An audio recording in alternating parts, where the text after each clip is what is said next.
Welcome, wanderer of the Commonwealth, to the complete saga of those who answered the call when hope seemed lost forever. Tonight, we traverse the entire history of the Commonwealth Minutemen, from their mythic origins in the ashes of nuclear fire to their ultimate resurgence as guardians of the people. This is a tale of ordinary citizens who chose courage over comfort, unity over isolation, and service over self-preservation. So settle in, make yourself comfortable, and let the rhythm of their story carry you into peaceful slumber. Close your eyes when you're ready, and let us begin this chronicle of America's last citizen soldiers. The morning of October 23rd, 2077, dawned with deceptive normalcy across the Commonwealth of Massachusetts, where families prepared for another day in what they believed would be an endless march of technological progress and American prosperity. Children walked to schools where they learned about their state's proud revolutionary heritage, passing monuments to Minutemen who had once defended their ancestors against tyranny. Office workers commuted to gleaming corporate towers in downtown Boston, their briefcases filled with reports on fusion technology and robotic automation that promised to solve humanity's greatest challenges. Scientists at the Massachusetts Institute of Technology put the finishing touches on experiments that would have seemed like magic to previous generations, while military contractors finalized designs for weapons systems that could level mountains or power entire cities with equal efficiency. None of them could have imagined that within hours, their civilization would be reduced to radioactive ash, their technological marvels transformed into twisted monuments to human hubris, and their children's future rewritten in the alphabet of survival and scarcity. The Great War came without warning or mercy, a cascade of nuclear fire that swept across the world in the space of 2 hours, erasing 2 centuries of human progress and replacing it with silence that would echo across the wasteland for generations to come. When the sirens finally fell quiet and the mushroom clouds began to dissipate, Massachusetts emerged as a landscape transformed beyond recognition. Boston's skyline, once a testament to human achievement, became a jagged silhouette of broken glass and twisted steel, reaching toward skies permanently stained with radioactive dust. The Charles River ran black with contamination, its waters undrinkable for decades to come.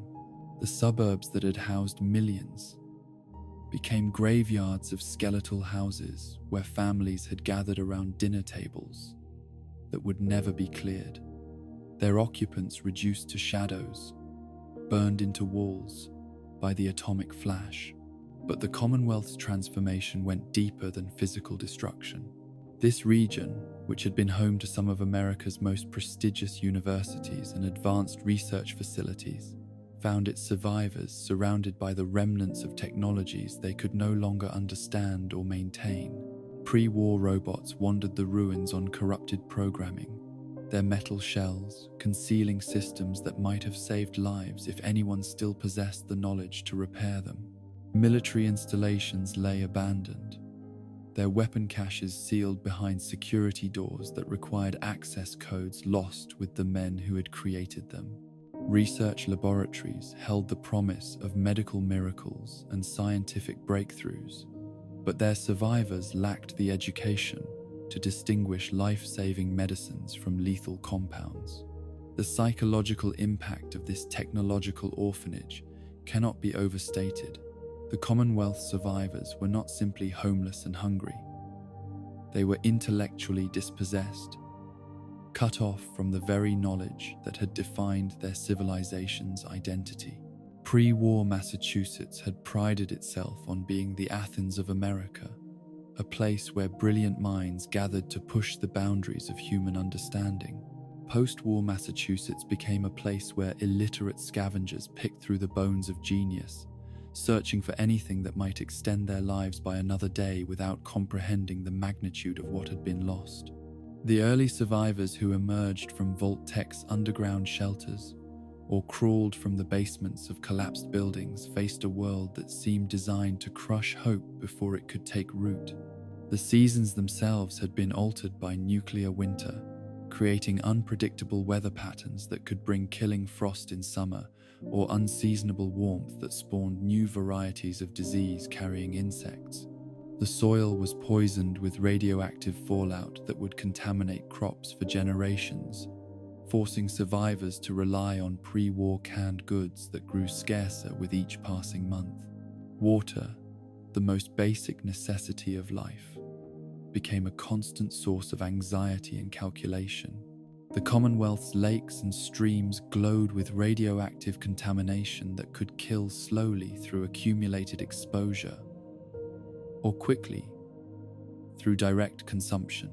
Rain fell as acidic sludge that ate through clothing and burned exposed skin, forcing survivors to treat every storm as a potential death sentence. Even finding clean water required knowledge of radiation detection and purification techniques that few possessed, creating a cruel irony where people could die of thirst while surrounded by abundant but poisonous moisture. The human landscape proved even more treacherous than the environmental hazards. The breakdown of social order had unleashed the worst aspects of human nature, creating a world where trust became a luxury that few could afford. Neighbors who had once borrowed sugar from each other now hoarded supplies behind locked doors, viewing every stranger as a potential threat to their family's survival. Communities that had once celebrated their diversity splintered along lines of suspicion and resource competition, with former friends becoming enemies over access to food, shelter, or medical supplies. Raiders emerged from this chaos like a cancer. Organized groups of predators who had abandoned all pretense of civilization in favor of taking what they needed through violence and intimidation. Unlike the desperate individuals who might steal to feed their children, raiders had embraced brutality as a way of life, creating hierarchies based on cruelty and systems of governance built on fear. They swept through the Commonwealth in packs, overwhelming isolated settlements and leaving behind scenes of devastation that served as warnings to any who might consider resistance. The raider problem was compounded by the emergence of super mutants, grotesque creatures that had once been human but were transformed by exposure to the forced evolutionary virus into beings of immense strength and questionable intelligence.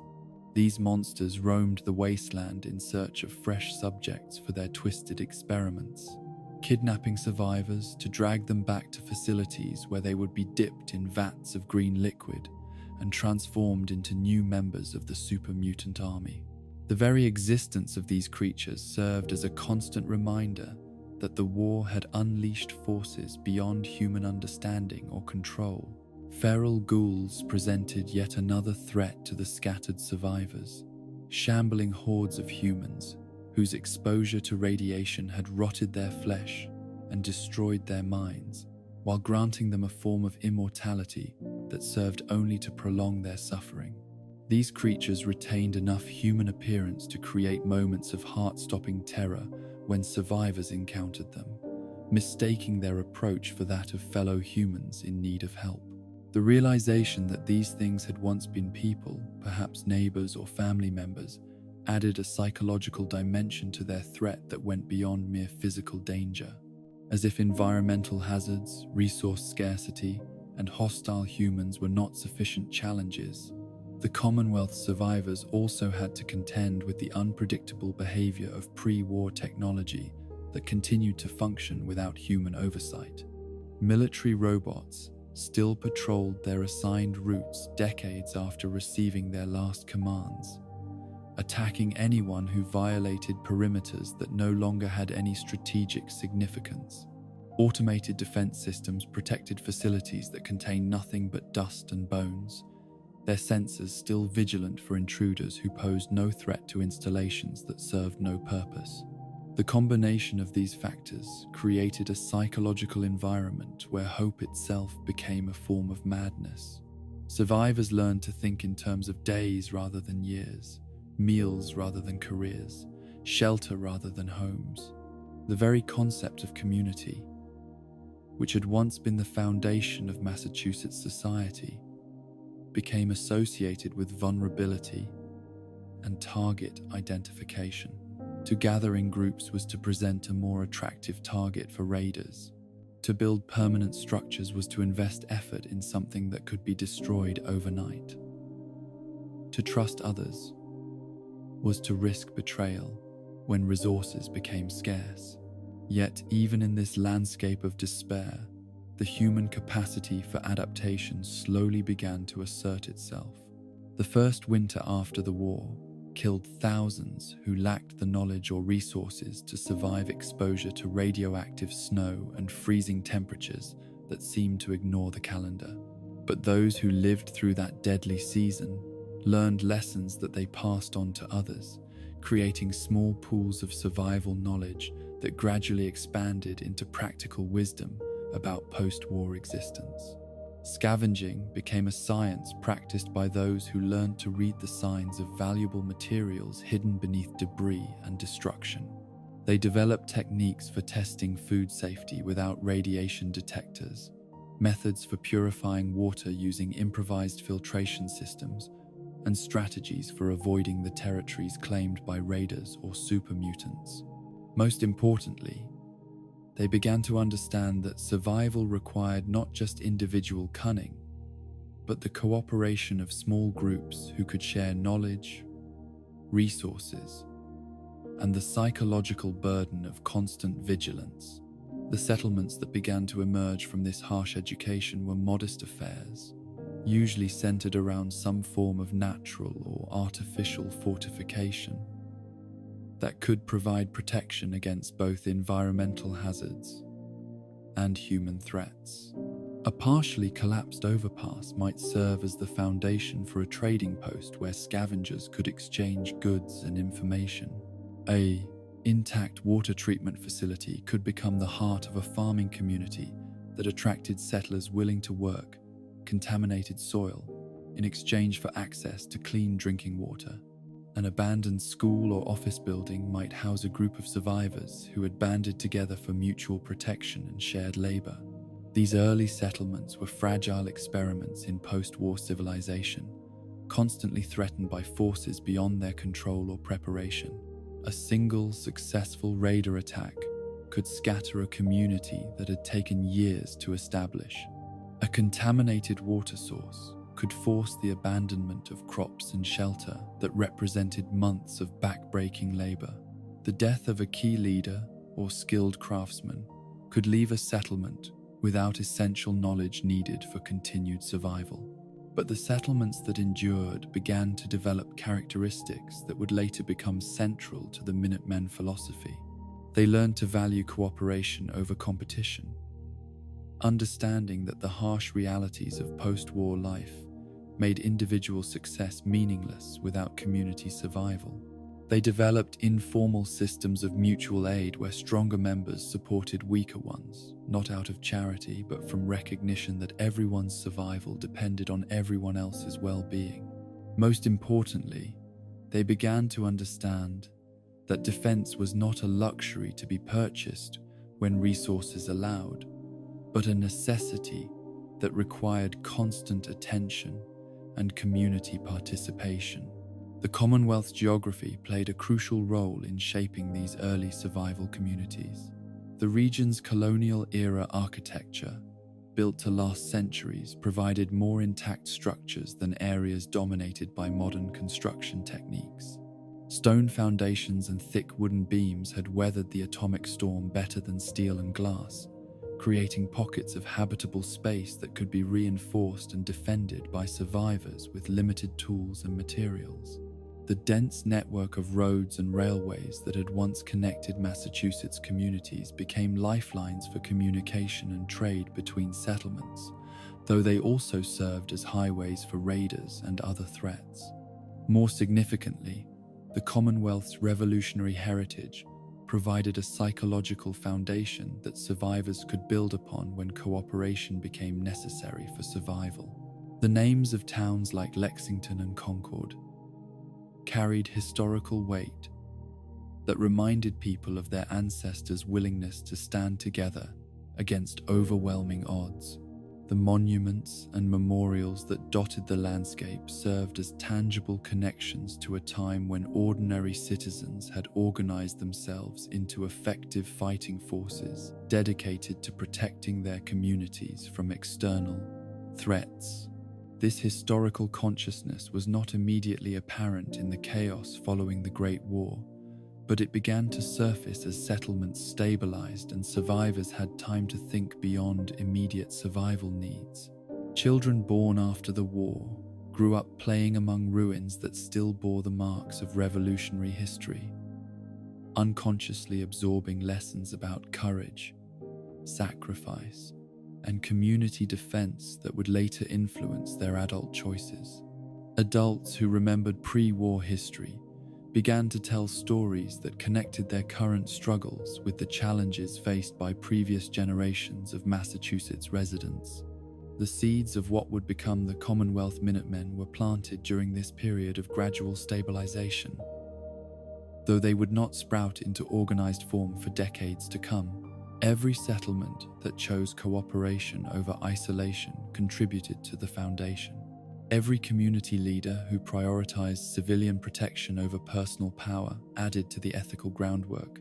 Every group of survivors who answered a neighbor's call for help demonstrated the practical value of mutual defense that would later become central to Minutemen doctrine. The Commonwealth that emerged from the ashes of the Great War was fundamentally different from the prosperous, technologically advanced region that had been destroyed. It was smaller in population, simpler in organization, and darker in outlook. But it was also more tightly knit, more appreciative of basic necessities, and more conscious of the precious fragility of human community. The survivors who had endured radiation poisoning, starvation, violence, and despair had been forged into something harder and more resilient than their pre-war ancestors, tempered by suffering, but not broken by it. These scattered settlements, linked by dangerous trade routes and fragile communication networks, represented the raw material from which the Commonwealth Minutemen would eventually be built. They possessed the practical knowledge needed for post-war survival, the moral foundation required for ethical military organization, and the historical consciousness necessary for understanding their role as inheritors of Massachusetts' revolutionary tradition. What they lacked was the spark of inspiration that would unite them into a force capable of protecting not just individual communities, but the broader ideal of civilized life itself. That spark would come later, born from shared crisis and common purpose. But the foundation laid during these dark, early years provided the bedrock upon which everything else would be built. The Commonwealth Minutemen were not created from nothing in a moment of inspiration, but grown from decades of patient cultivation in the harsh soil of post-apocalyptic reality, nurtured by the accumulated wisdom of survivors who had learned that civilization was not a given, but an achievement that required constant vigilance and continuous effort to maintain. The transformation was slow but inexorable, as isolated settlements began to recognize patterns of mutual benefit in cooperation and communication. The Commonwealth was learning to become a community again, one painful lesson at a time. The Commonwealth's transformation from nuclear wasteland to struggling civilization was shaped not only by the harsh realities of survival, but by the ghosts that walked among the ruins, whispers of a revolutionary past that refused to remain buried beneath the radioactive ash. Nowhere in post-war America did history maintain such a tangible presence, where every cracked monument and weathered gravestone served as a bridge between the heroic narratives of the past and the desperate struggles of the present. The survivors who picked through the debris of Boston streets walked the same paths where patriots had once marched against tyranny, and though they could not have articulated it in their exhaustion and fear, they were unconsciously absorbing lessons about resistance, unity, and the power of ordinary citizens to stand against overwhelming odds. The physical remnants of revolutionary Massachusetts had survived the Great War with remarkable tenacity, as if the very stones understood their symbolic importance to future generations who would need their inspiration. The Old North Church still stood sentinel over the harbour, its famous steeple now a twisted remnant of its former glory, but still recognizable to anyone who remembered the stories of Paul Revere's midnight ride. The bronze statue of the Minuteman at Concord remained upright despite the shockwaves that had toppled so many other monuments, his musket still raised in eternal vigilance against threats that his sculptor could never have imagined.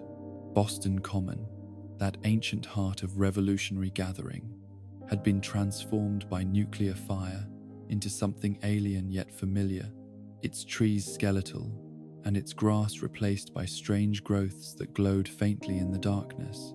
But the pathways remained, worn into the earth by centuries of footsteps, and survivors who sheltered there during the long nights could feel the weight of history beneath their feet. They might not have known the specific details of the Tea Party or the Boston Massacre, but the very geography spoke to them of gathering, of protest, of people coming together to demand justice from those who would deny it. Faneuil Hall, that cradle of liberty where colonists had once debated independence, stood partially collapsed but still recognizable, its remaining walls bearing faded murals that depicted scenes of democratic assembly and public discourse. Survivors who took shelter within its broken confines found themselves unconsciously arranging their sleeping areas in circles, creating informal councils where decisions about scavenging routes and defense strategies were debated with an intensity that echoed older arguments about taxation and representation. The Freedom Trail, that red brick pathway that had guided tourists through revolutionary landmarks in the years before the war, remained visible in fragments throughout the ruined city. Though many of its markers had been destroyed or buried, sections of the trail could still be followed by those who knew how to read the signs. Survivors who walked these ancient routes reported strange feelings of purpose and determination, as though the very ground was encouraging them to continue, despite the overwhelming challenges they faced. Children born after the war into this landscape of ruins and monuments grew up with history as their playground, though they understood it only in the most basic terms. They played hide and seek among the graves of patriots whose names had been worn smooth by radiation rain, creating games that unconsciously mimicked the guerrilla tactics of their revolutionary ancestors. Their toy weapons were fashioned from scavenged materials, but they wielded them with the same fierce determination that had once driven Minutemen to face British regulars on Lexington Green. These children, innocent of formal education but surrounded by the artifacts of America's founding, absorbed lessons about courage and sacrifice that no textbook could have provided. They learned that ordinary people could stand against professional armies, that neighbors could band together to protect their homes, and that liberty was something worth fighting for, even when the odds seemed impossible. These were not abstract concepts delivered through lectures, but lived experiences gained through play among the monuments of those who had actually faced such choices. The stories that survived the war and were passed down through oral tradition carried the power of myth rather than mere history. Parents who remembered fragments of revolutionary tales told their children about the shot heard round the world, though they might confuse the details or embellish the drama. The factual accuracy mattered less than the emotional truth, the understanding that there had been a time when people like themselves had found the courage to resist oppression and create something better. The Boston Tea Party became a story about refusing to accept unfair treatment from distant authorities. Paul Revere's ride transformed into a tale about the importance of warning your neighbors when danger approached. The battles of Lexington and Concord evolved into parables about the power of citizen soldiers to defeat professional armies through superior knowledge of local terrain and deeper commitment to their cause. Each story carried seeds of practical wisdom about resistance, organization, and community defense that would prove invaluable to survivors struggling to build new forms of governance. The historical consciousness that developed among Commonwealth survivors was not academic but intensely personal and practical. They saw themselves as inheritors of a tradition of resistance to tyranny, though their tyrants took the form of raider gangs rather than royal governors. They understood instinctively that their ancestors had faced similar challenges of organizing scattered communities into effective defensive networks, though the weapons and communications methods had been different. This identification with revolutionary heritage became particularly important as settlements began to establish contact with each other and discovered the need for coordinated responses to threats that exceeded individual community capabilities.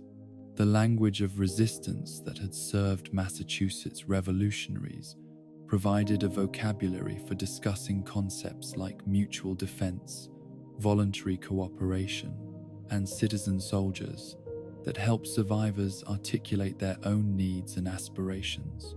The monuments that dotted the Commonwealth landscape served as natural gathering points for these discussions, places where the symbolism reinforced the practical necessity of working together. Settlements began to hold meetings at historical sites, not out of romantic nostalgia, but because these locations carried psychological weight that helped overcome the natural suspicion and isolation that had developed during the early post-war period. Standing in the shadow of revolutionary monuments made cooperation feel not just sensible but patriotic. The irony was not lost on the more historically conscious survivors that the same region that had given birth to American liberty had also become a cautionary tale about the dangers of unchecked technological progress and militaristic government. The Commonwealth that had produced the Boston Tea Party had also produced the military-industrial complex that helped precipitate the Great War. The land that had declared that all men were created equal had also created systems of inequality that made the war's devastation fall disproportionately on the poor and powerless. This tension between revolutionary ideals and modern failures created a complex relationship with the past that would later influence the development of Minutemen philosophy. The survivors who drew inspiration from revolutionary history were also aware that the political system that had grown from those revolutionary seeds had ultimately failed to prevent nuclear apocalypse. They needed to reclaim the spirit of the revolution while rejecting the governmental structures that had led to catastrophe. The solution that gradually emerged was to embrace the earliest and most democratic aspects of revolutionary tradition while rejecting the later developments that had led to centralized power and distant authority. The town meetings that had characterized early American democracy provided a model for settlement governance that emphasized local control and direct participation. The Minuteman tradition offered a template for military organization that relied on citizen soldiers rather than professional armies. The Continental Congress that had coordinated colonial resistance provided an example of how independent communities could work together without surrendering their autonomy to a central authority. The Declaration of Independence supplied philosophical language about natural rights and the consent of the governed that helped survivors articulate their rejection of rule by raiders, warlords, or any other form of coercive power. As these historical lessons were absorbed and adapted to post-war conditions, they began to create a shared cultural framework that transcended individual settlement boundaries. Communities that had initially viewed each other with suspicion began to recognize common ground in their shared heritage and common challenges. The revolutionary tradition provided not just inspiration, but practical guidance about how scattered groups could organize effective resistance to threats that no single community could face alone. The process was gradual and often unconscious, but Commonwealth survivors were slowly reconstructing American democratic and military traditions from the ground up, guided by historical memory and practical necessity in equal measure. They were not trying to recreate the pre-war United States, which they understood had failed catastrophically, but to recover the original revolutionary spirit that had created something worth preserving from the ashes of empire. The transformation of historical consciousness from passive remembrance to active inspiration reached a crucial point when survivors began to explicitly invoke revolutionary terminology to describe their own situation. Raiders became the new redcoats, distant and oppressive forces that threatened local communities through superior firepower and ruthless tactics. Settlement leaders began to speak of themselves as patriots, defenders of their homes and neighbors against external tyranny.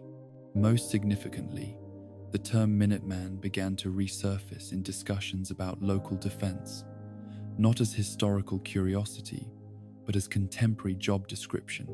The idea that ordinary citizens should be ready to fight at a moment's notice to defend their communities struck survivors as both practical necessity and patriotic duty.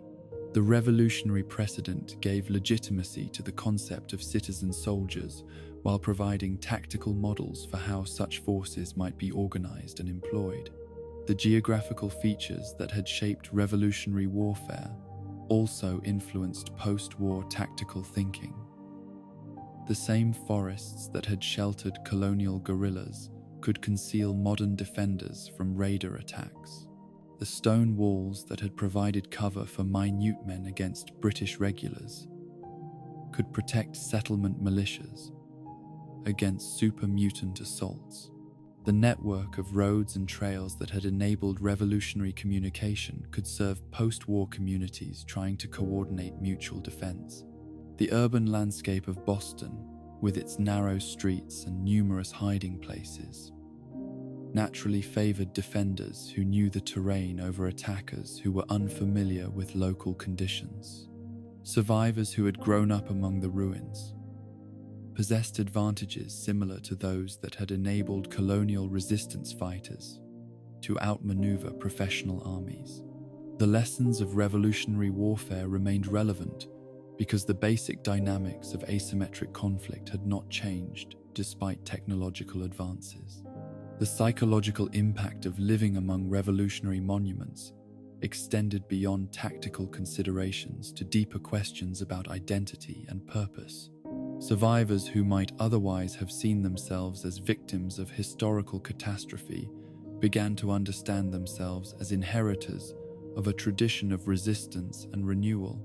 The revolutionary heritage provided not just practical guidance but spiritual sustenance, evidence that previous generations had faced seemingly impossible challenges and found ways to overcome them. This shift in perspective was crucial to the eventual formation of organized resistance to post-war chaos. Communities that saw themselves as legitimate heirs to revolutionary tradition felt both empowered to resist oppression and obligated to protect their neighbors. The historical precedent made cooperation feel not just practical but morally necessary, part of a larger obligation to preserve and extend the legacy of liberty that their ancestors had died to establish. The stories told around settlement fires began to blend revolutionary history with contemporary experience, creating new myths that connected past and present in narratives of continuous struggle for freedom and dignity. Paul Revere's Midnight Ride became a template for warning neighbors about approaching raiders.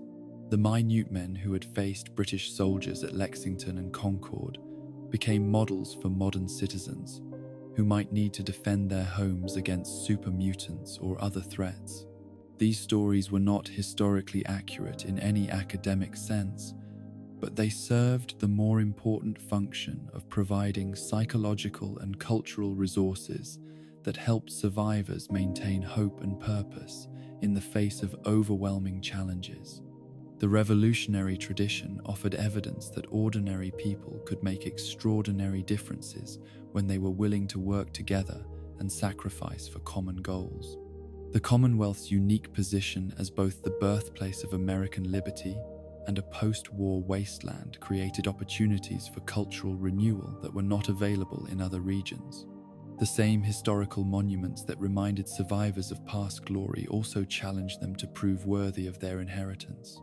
The revolutionary heritage was not just inspiration but accusation, a constant reminder that their ancestors had been willing to risk everything for freedom while they struggled simply to survive. This psychological pressure, while sometimes overwhelming, ultimately proved beneficial to the development of post-war society. It prevented survivors from becoming comfortable with mere subsistence and challenged them to aspire to something higher than individual survival.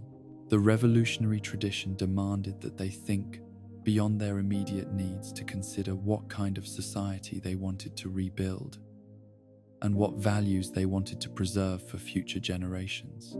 The echoes of the old world that reverberated through the Commonwealth ruins were thus not just historical curiosities, but active forces shaping contemporary choices and future possibilities.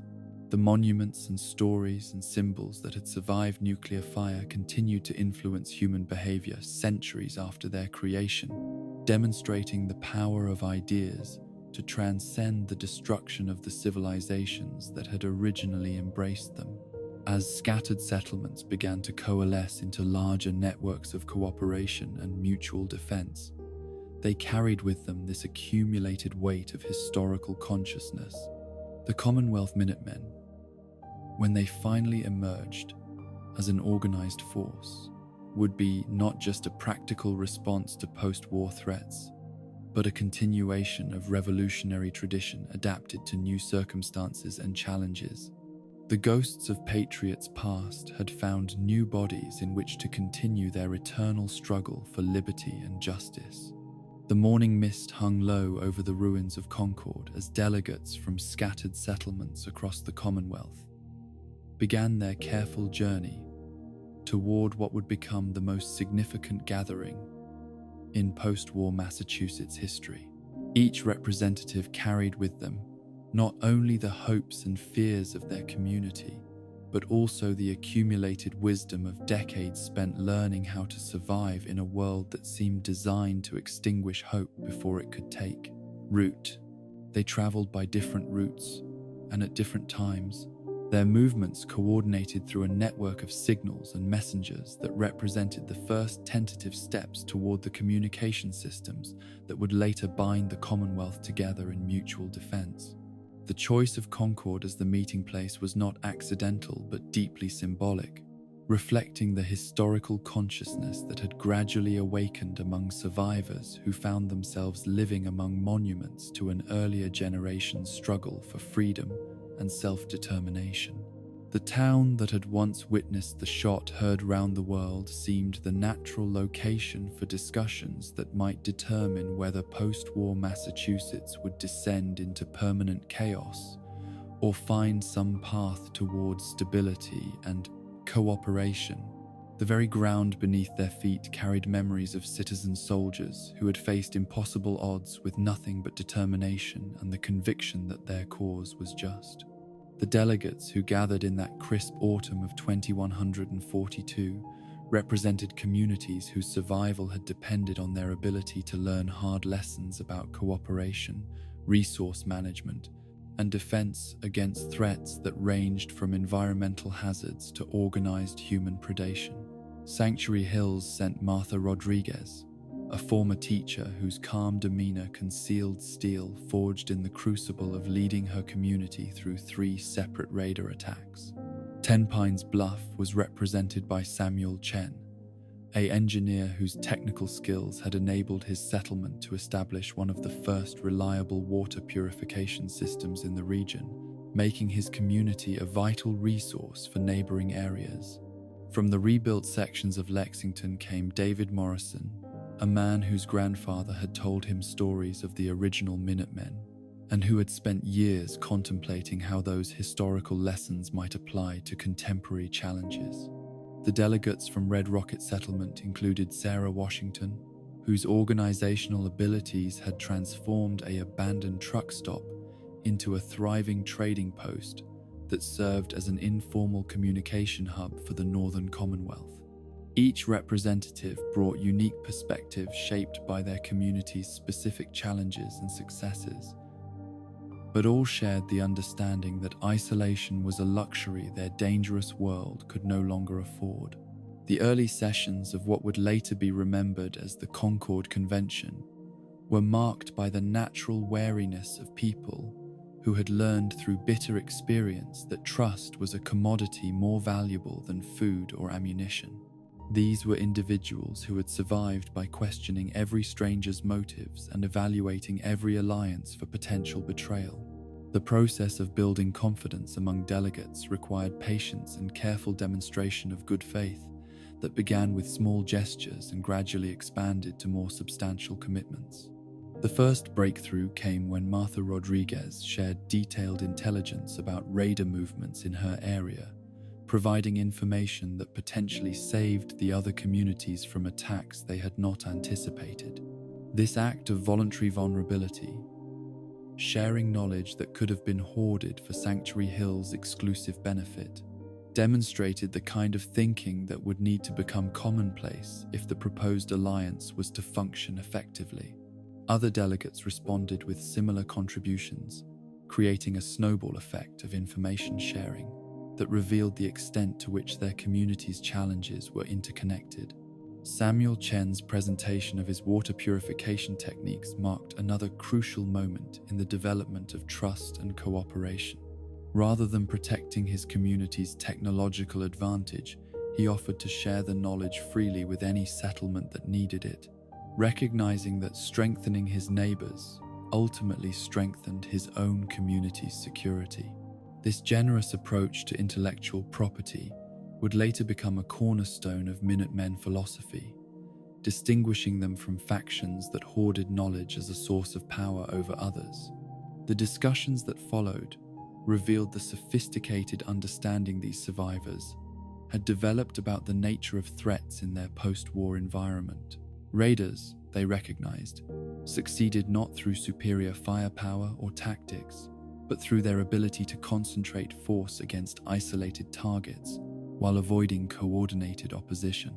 Super mutants posed different challenges that required different responses, their immense physical strength offset by predictable behavior patterns that could be exploited by defenders who understood their limitations. The various environmental hazards that plagued the Commonwealth demanded specialized knowledge and resources that no single community could maintain alone. David Morrison's contribution proved crucial in providing the historical framework that would give shape and legitimacy to their emerging alliance.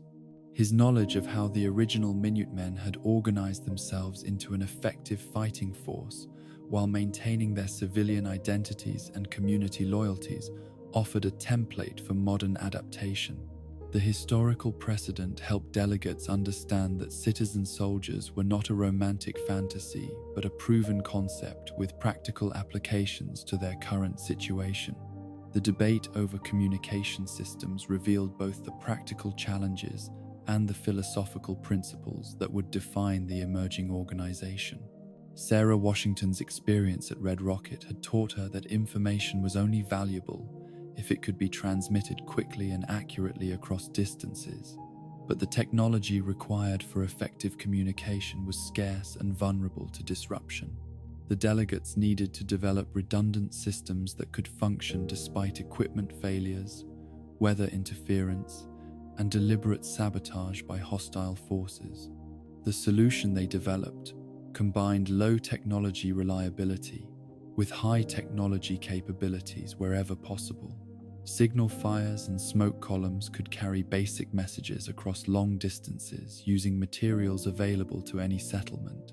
Trained runners could carry detailed information along established routes that avoided known hazards. Salvaged radio equipment could provide rapid communication when it functioned properly. But the system was designed to work even when electronic components failed or were destroyed.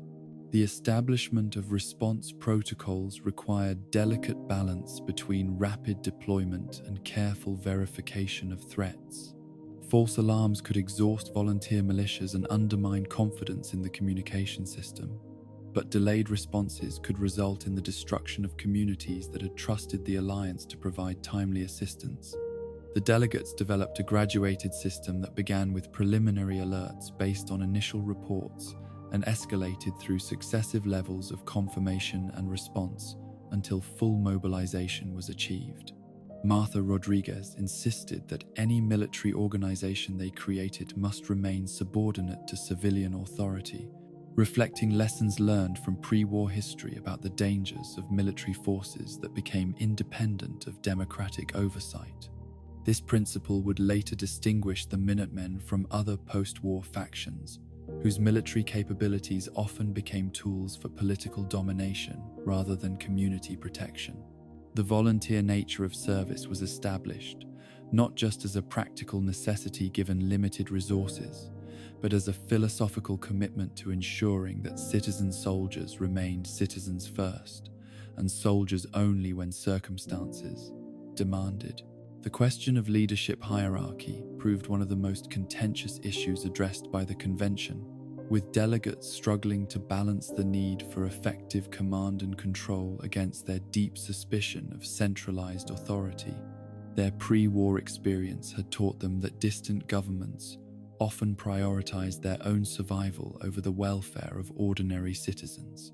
Their post-war experience had shown them that local strongmen could become as tyrannical as any remote bureaucracy if they were not held accountable to the communities they claimed to serve.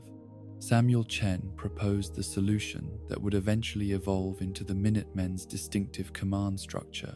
Leadership positions would be earned through demonstrated competence and commitment rather than inherited or imposed through political maneuvering. Generals would serve at the pleasure of the communities they protected, with authority that flowed upward from local consent rather than downward from central appointment. This inversion of traditional military hierarchy reflected both democratic principles and practical necessity in an environment where effectiveness depended on voluntary cooperation rather than enforced obedience. The delegates also established the ethical framework that would govern military operations, recognizing that their legitimacy depended as much on how they fought as on what they fought for. Civilian protection was elevated to the primary mission, with territory control and resource acquisition considered secondary objectives that could never justify harm to non-combatants. This principle would later prove crucial in distinguishing Minutemen forces from raider gangs that claimed to be providing security while actually preying upon the communities they purported to protect. The training standards developed by the convention reflected the reality that most volunteers would be civilians with limited military experience who needed to be transformed into effective fighters without losing their essential connection to the communities they defended. David Morrison's knowledge of historical Minutemen training proved invaluable in creating programs that emphasized marksmanship, basic tactics, and small unit coordination, while maintaining the citizen-soldier ideal that kept military service from becoming a separate caste, isolated from civilian society. Resource allocation protocols established during the Concord Convention addressed one of the most practical challenges facing any alliance of resource-scarce communities. Weapons, ammunition, medical supplies, and food were all precious commodities that communities were reluctant to share without guarantees of reciprocity and protection against exploitation. The delegates created systems for tracking contributions and ensuring equitable distribution that would prevent wealthy settlements from dominating poorer ones, while encouraging all participants to contribute according to their abilities. Sarah Washington's experience with inter-settlement trade proved crucial in developing the economic framework that would support military cooperation. She understood that sustainable defense required sustainable economics, with trade relationships that strengthened rather than undermine security cooperation. The Minutemen alliance would facilitate commerce between member settlements, while providing protection for trade routes that connected communities in mutually beneficial relationships. The convention also addressed the delicate question of expansion and recruitment, recognizing that their alliance would need to grow to be effective, but concerned about maintaining the voluntary and democratic character that distinguished them from more coercive organizations. They established principles for approaching potential member communities that emphasized invitation rather than pressure, demonstration of benefits rather than threats of consequences for non-participation. The symbolic elements of their emerging organization received careful attention from delegates who understood that shared identity would be crucial for maintaining unity during the inevitable periods of stress and crisis that lay ahead. The adoption of colonial-era symbolism was not nostalgic romanticism, but calculated psychology, connecting their contemporary struggle with historical narratives of successful resistance to tyranny. The Minuteman imagery provided instant recognition and emotional resonance that helped volunteers understand their role in larger historical context. The practical details of establishing permanent infrastructure occupied much of the convention's final sessions, with delegates recognizing that their alliance needed physical manifestation to survive the departure of its founders. The castle, that pre-war fortification that commanded the approach to Boston Harbor, was identified as the ideal headquarters for their emerging organization. Its defensive advantages were obvious, but equally important was its symbolic value as a structure that had been built to protect the Commonwealth from external threats. Martha Rodriguez's proposal for establishing training facilities throughout the Alliance's territory reflected the understanding that military effectiveness required ongoing preparation rather than crisis response. Volunteers needed regular practice with weapons and tactics to maintain their skills. But equally important was the social bonding that occurred during training sessions. These gatherings would serve multiple functions, maintaining military readiness while strengthening the personal relationships that held the alliance together. The communication network that emerged from the convention's deliberations represented a sophisticated understanding of information warfare that would have impressed pre-war military strategists. The delegates recognized that their enemies would attempt to disrupt their coordination by targeting communication systems, so they designed redundant networks that could continue functioning despite significant damage. More importantly, they established protocols for verifying information authenticity to prevent the spread of false intelligence that could trigger unnecessary mobilizations or prevent appropriate responses to real threats. Samuel Chen's emphasis on technological adaptation reflected the convention's commitment to practical innovation rather than ideological purity. While they rejected the pre-war obsession with technology for its own sake, they were willing to employ any tools that could enhance their effectiveness without compromising their principles. Salvaged military equipment would be integrated with improvised solutions and traditional techniques to create hybrid systems that maximized available resources. The convention's final act was the establishment of the covenant that would bind member communities together in mutual obligation and shared purpose. This document, crafted through days of careful negotiation and debate, established the legal and moral framework for an organization that would endure through decades of triumph and tragedy. The covenant emphasized voluntary participation, mutual assistance, civilian protection, and democratic governance as the foundations upon which everything else would be built. As the delegates prepared to return to their respective communities with news of what they had accomplished, they carried more than agreements and protocols. They bore the seeds of transformation that would gradually convert a collection of isolated settlements into a unified network capable of projecting stability across the Commonwealth. The Concord Convention had not created the Minutemen in finished form, but had established the principles and structures that would enable their evolution into the force that would eventually restore hope to a region that had nearly forgotten what peace looked like. The journey home for each delegate was also a journey toward implementation, as they faced the challenge of convincing their communities to embrace commitments that required both trust and sacrifice. The success of their grand experiment would depend not on the eloquence of their agreements, but on their ability to demonstrate through action that cooperation could provide security and prosperity that individual communities could never achieve alone. The principles that would govern the Commonwealth Minutemen emerged not from grand philosophical treatises or formal constitutional conventions, but from the accumulated wisdom of communities that had learned through bitter experience what worked and what failed in the harsh realities of post-war survival.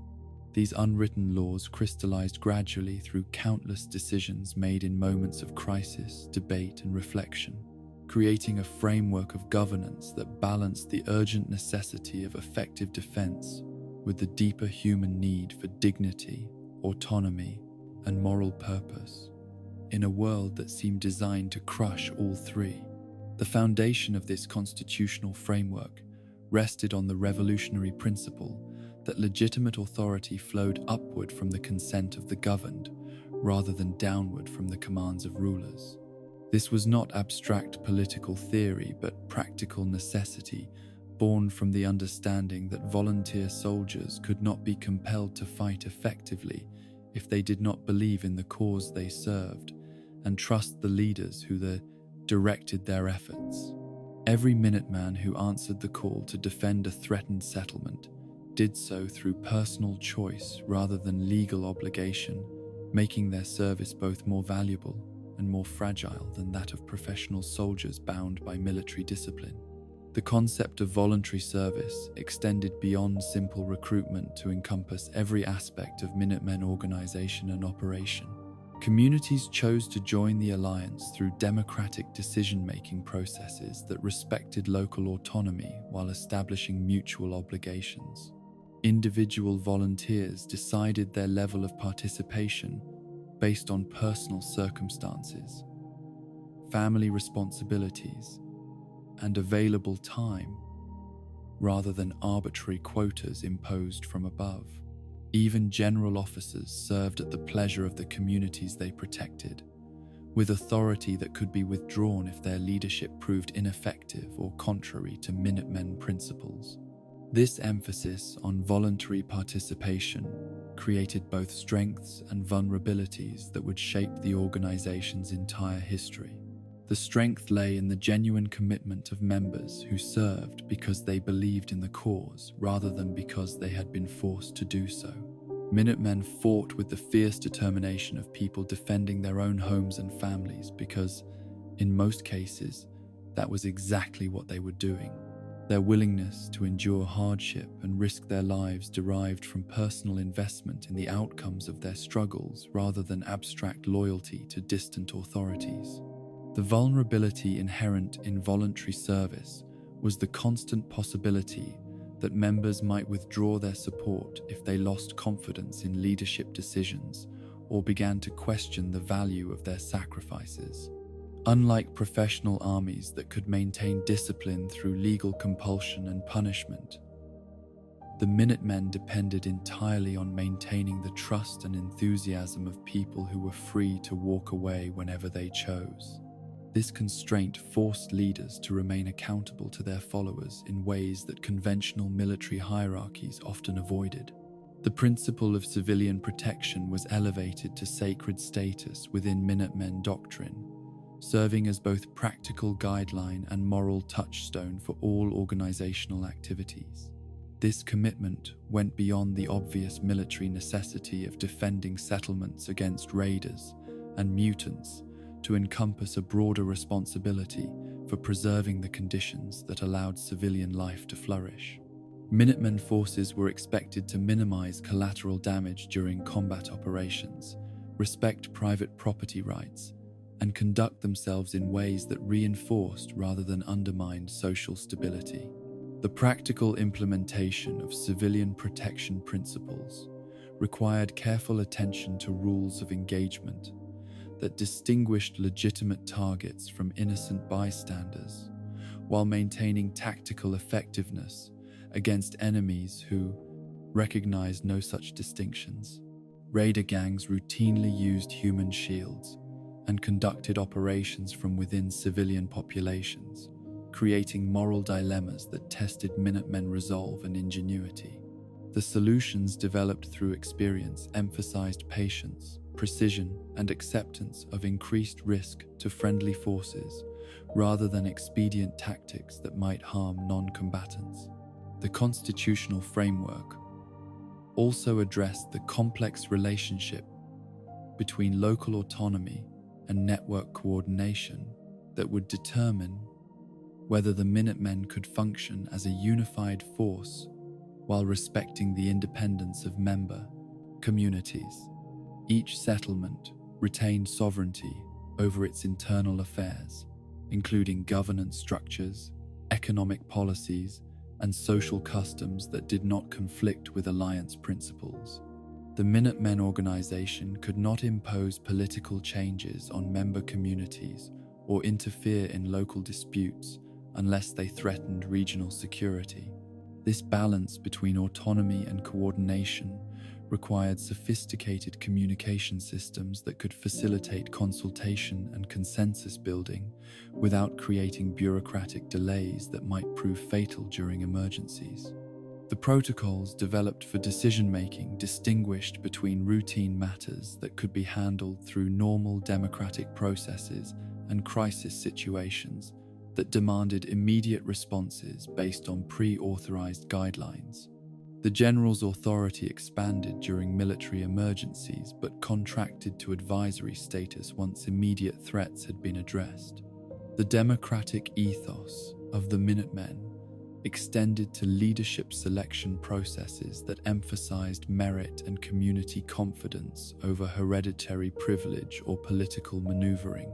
Prospective officers demonstrated their qualifications through service in lower ranks, successful completion of training programs, and proved ability to inspire volunteers and coordinate complex operations under stress.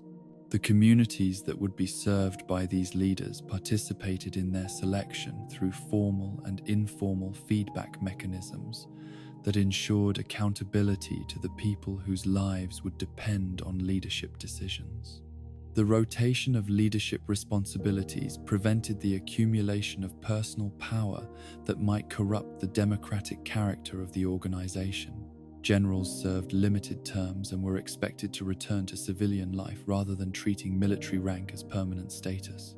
This principle reflected both practical necessity, given the limited pool of qualified candidates, and philosophical commitment to the citizen soldier, ideal that distinguished Minutemen from professional military castes that might develop interests separate from those of the broader community. The economic principles embedded in the constitutional framework addressed the challenge of funding military operations while maintaining the voluntary character of the organization. Member communities contributed resources according to their abilities and received protection according to their needs, creating a system of mutual aid that strengthened, rather than weakened, local autonomy. Wealthy settlements could not purchase superior protection by contributing more resources, nor could poor communities be abandoned because they had less to offer. The resource allocation systems developed to implement these principles reflected sophisticated understanding of both economics and psychology.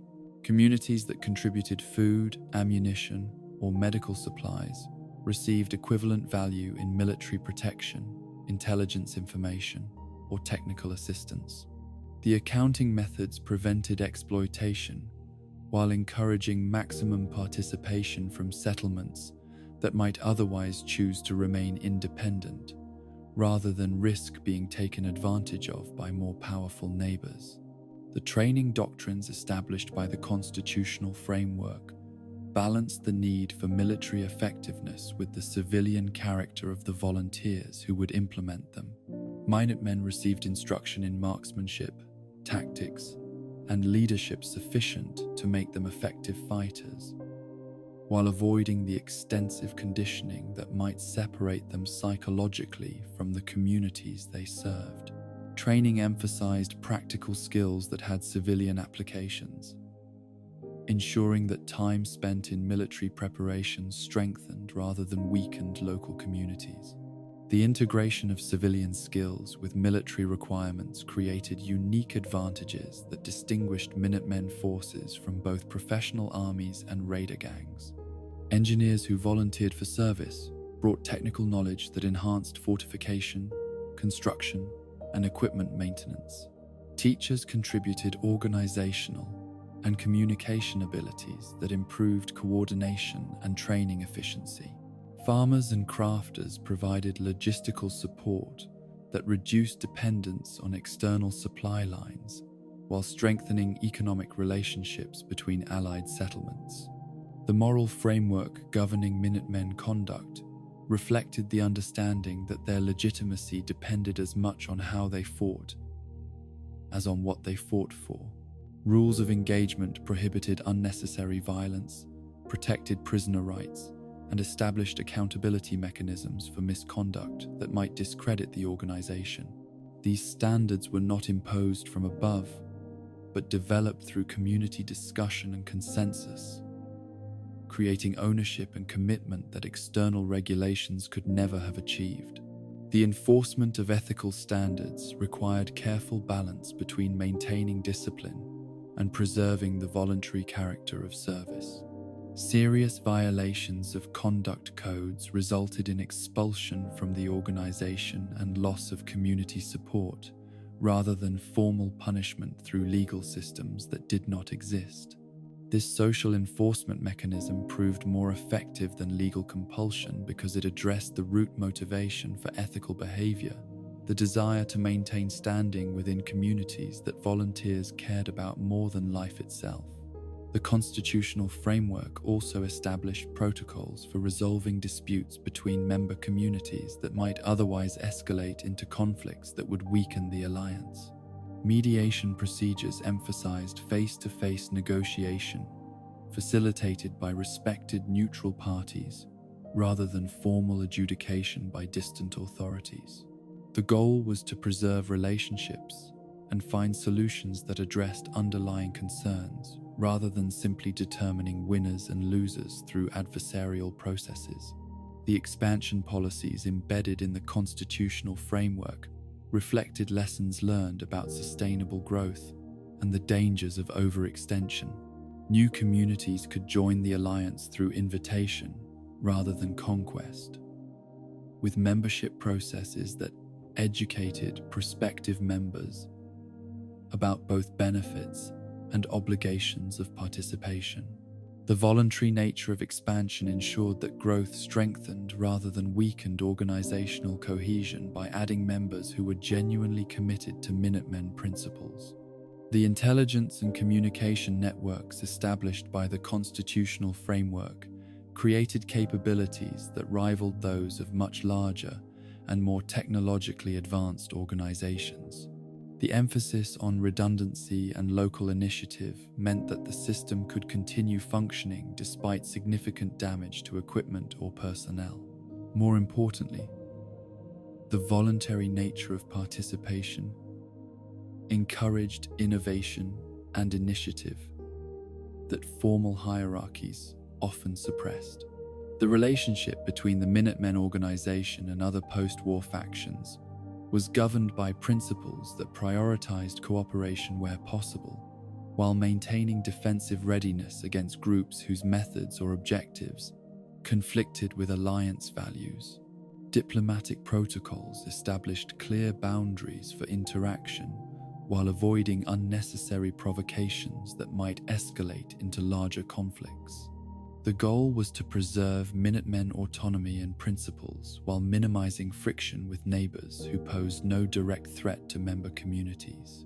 The cultural elements of the constitutional framework recognized that shared identity and traditions were as important as formal agreements in maintaining organizational cohesion during periods of stress and crisis. Ceremonies, symbols, and rituals created emotional bonds that complemented rational commitments to alliance principles. The adoption of historical references and imagery connected contemporary struggles with broader narratives of resistance and freedom that provided psychological resources during difficult periods. The succession planning embedded in the constitutional framework ensured continuity of leadership and institutional knowledge despite the inevitable mortality of individual leaders. Training programs identified and prepared potential successors, while formal and informal mentorship relationships transmitted tacit knowledge that could not be captured in written documents. The emphasis on institutional rather than personal authority meant that the organization could survive the loss of key figures without collapsing into factionalism or chaos. The flexibility built into the constitutional framework allowed adaptation to changing circumstances without abandoning core principles. Amendment processes enabled modification of procedures and policies through democratic deliberation, while protecting fundamental values from erosion through expedient compromise. The balance between stability and adaptability would prove crucial as the Minutemen faced challenges that their founders could not have anticipated. The legacy systems established by the constitutional framework ensured that lessons learned through experience would be preserved and transmitted to future generations of volunteers and leaders. Documentation requirements balanced the need for institutional memory with operational security concerns, creating archives that could inform future decision-making without compromising ongoing operations. The emphasis on learning from both successes and failures created a culture of continuous improvement that strengthened the organization over time. As the constitutional framework took shape through practice and refinement, it created an organization that was simultaneously military and civilian, local and regional, traditional and innovative. The Minutemen who emerged from this careful balance of competing needs and values would prove remarkably resilient in the face of challenges that destroyed other post-war institutions, demonstrating that democratic principles and voluntary cooperation could create effective governance, even under the most adverse conditions. The foundation laid during this constitutional period would support everything that followed, providing both practical guidance and moral inspiration for generations of citizen soldiers who chose service over safety and community over individual survival. The transformation from a loose alliance of settlements into a functioning military organization began with the harsh education that only real combat could provide. As the newly formed Commonwealth Minutemen faced their first serious test against forces that had grown accustomed to preying upon isolated communities without coordinated resistance, the Raider Confederation that had emerged in the ruins of Worcester represented everything the Minutemen opposed: a hierarchical organization built on violence, exploitation, and the systematic terrorization of peaceful settlers who wanted nothing more than to rebuild some semblance of civilization from the ashes of the old world. The Worcester Raiders, as they came to be known, had evolved beyond simple, opportunistic bandits into something approaching a military force, complete with organized supply lines, coordinated tactics, and a brutal discipline that transformed desperate individuals into effective instruments of predation.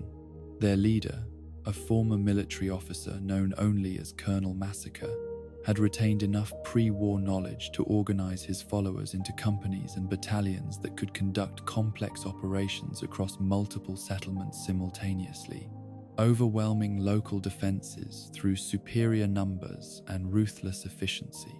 The first reports of coordinated raider activity reached Minutemen leadership through their newly established communication networks, carried by survivors who had escaped the destruction of 3 small farming communities north of the Commonwealth's traditional borders. The accounts they brought painted a picture of systematic violence that went beyond simple resource acquisition to encompass deliberate terrorization designed to break the will of potential resistors. Entire families had been slaughtered as examples, their bodies displayed in ways calculated to discourage neighboring settlements from offering any form of resistance. The response to these reports would define the character of Minutemen military doctrine for generations to come, as leaders faced the fundamental question of whether their citizen soldiers could be transformed into an effective fighting force capable of confronting organized enemies without losing the moral clarity that distinguished them from the predators they opposed.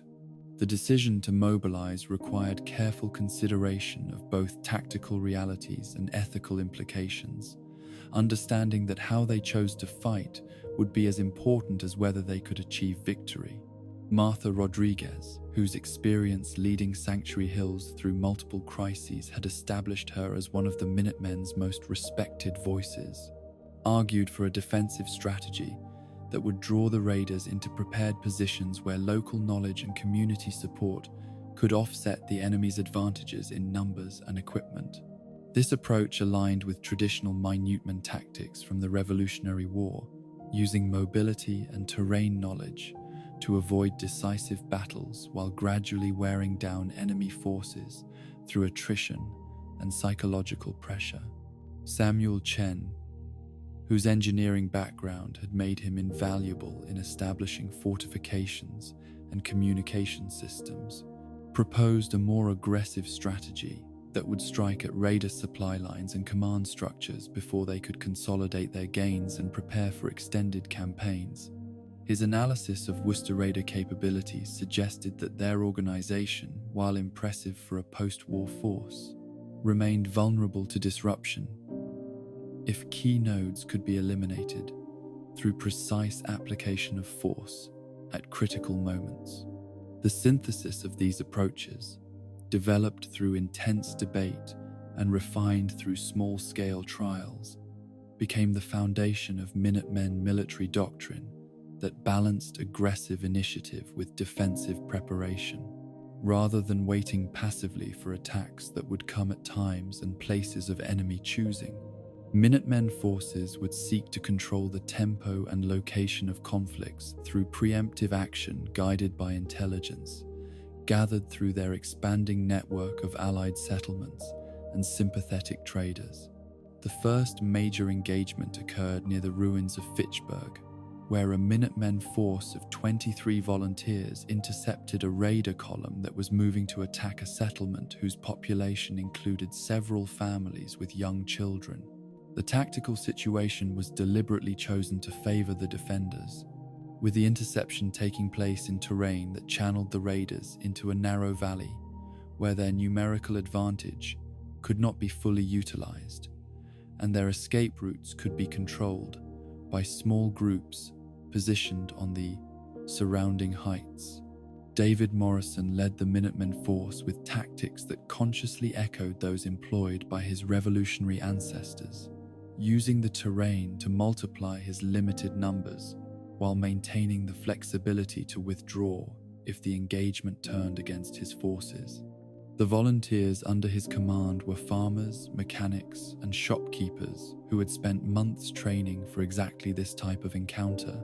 But theory and practice proved to be vastly different experiences when actual bullets began to fly and the screams of wounded men echoed off the valley walls.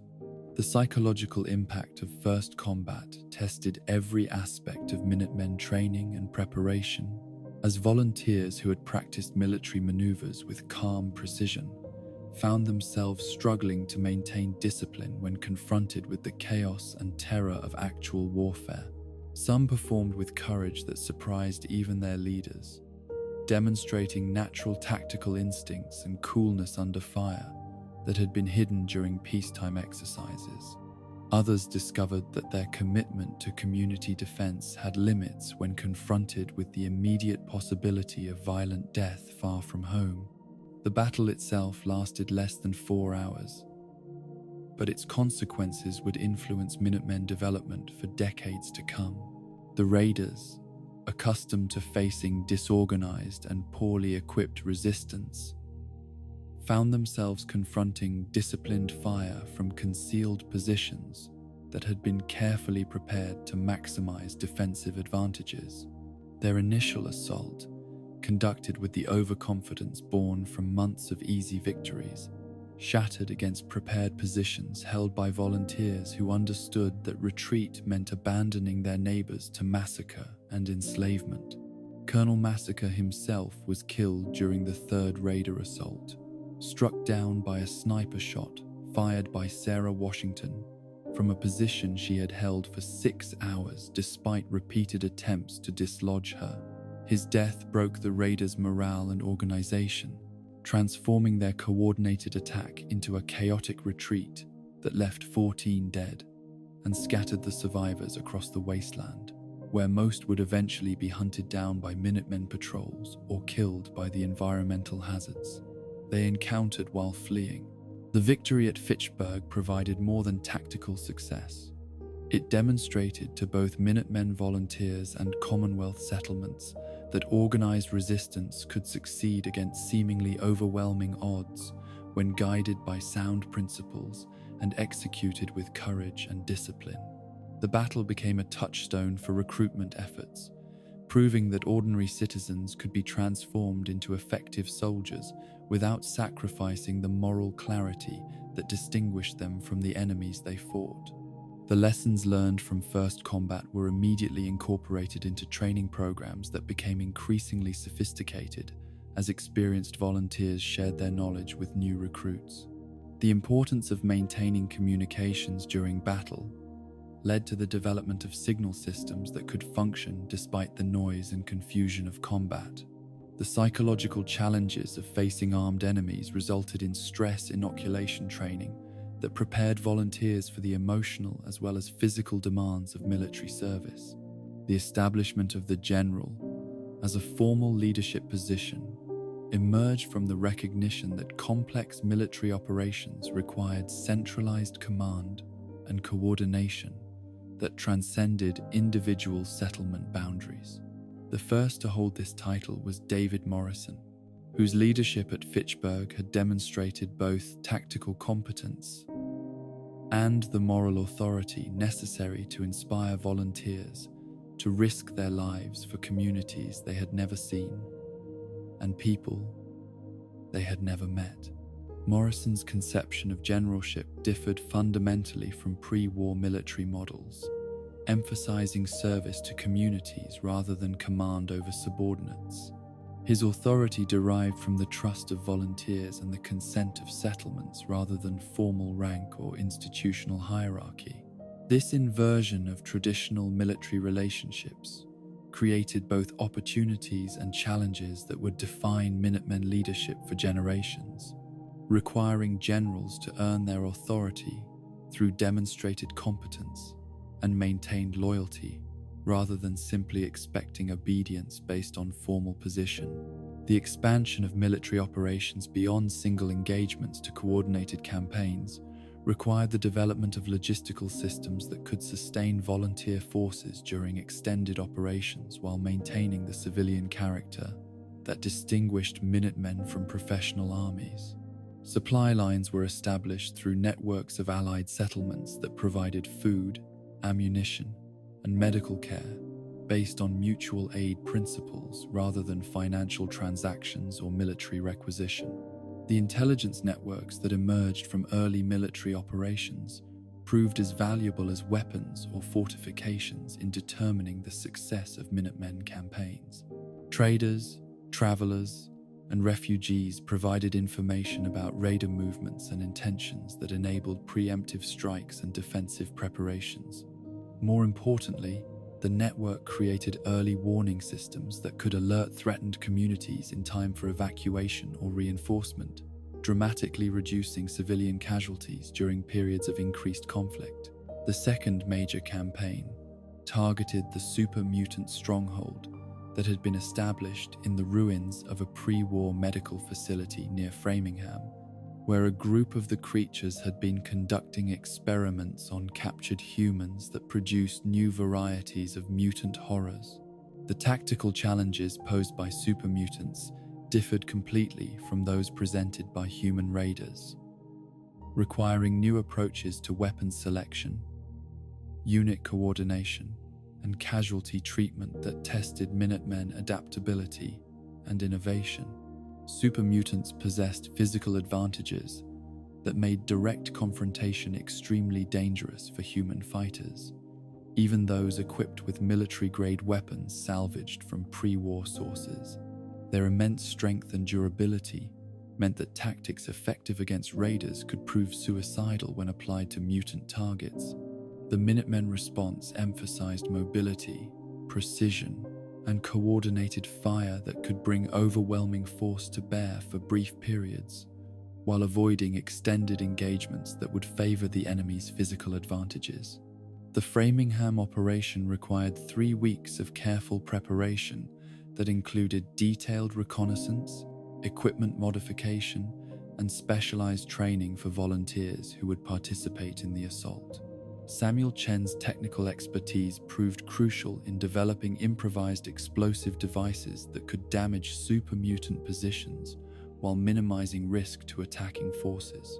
The engineering approach to tactical problems became a hallmark of Minutemen operations, combining military necessity with civilian innovation to create solutions that neither professional armies nor raider gangs could have developed. The assault itself demonstrated both the potential and limitations of citizen-soldier organizations operating against enemies that possessed significant advantages in individual combat capability.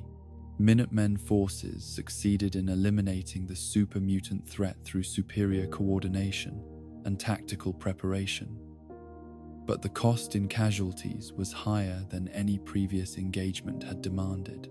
7 volunteers died, and 12 more were seriously wounded during the operation, losses that represented a significant percentage of available manpower and created challenges for future recruitment and morale maintenance. The aftermath of Framingham forced Minutemen leadership to confront difficult questions about acceptable casualties and the limits of volunteer commitment in extended campaigns. Unlike professional soldiers who could be replaced through recruitment or conscription, each Minutemen volunteer represented irreplaceable knowledge, relationships, and community connections that could not be easily restored.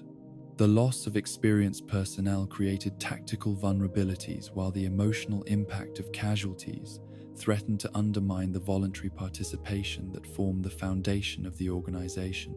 The solutions developed to address these challenges reflected the democratic character of the Minutemen and their commitment to maintaining civilian control over military operations.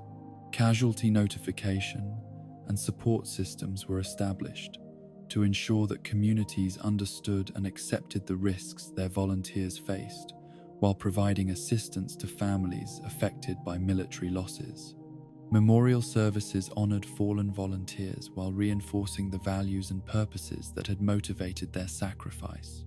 The third major engagement of this formative period involved the defense of a crucial trade route that connected the northern and southern regions of the Commonwealth, threatened by a coalition of raider groups that had recognized the economic importance of controlling commercial traffic between Allied settlements.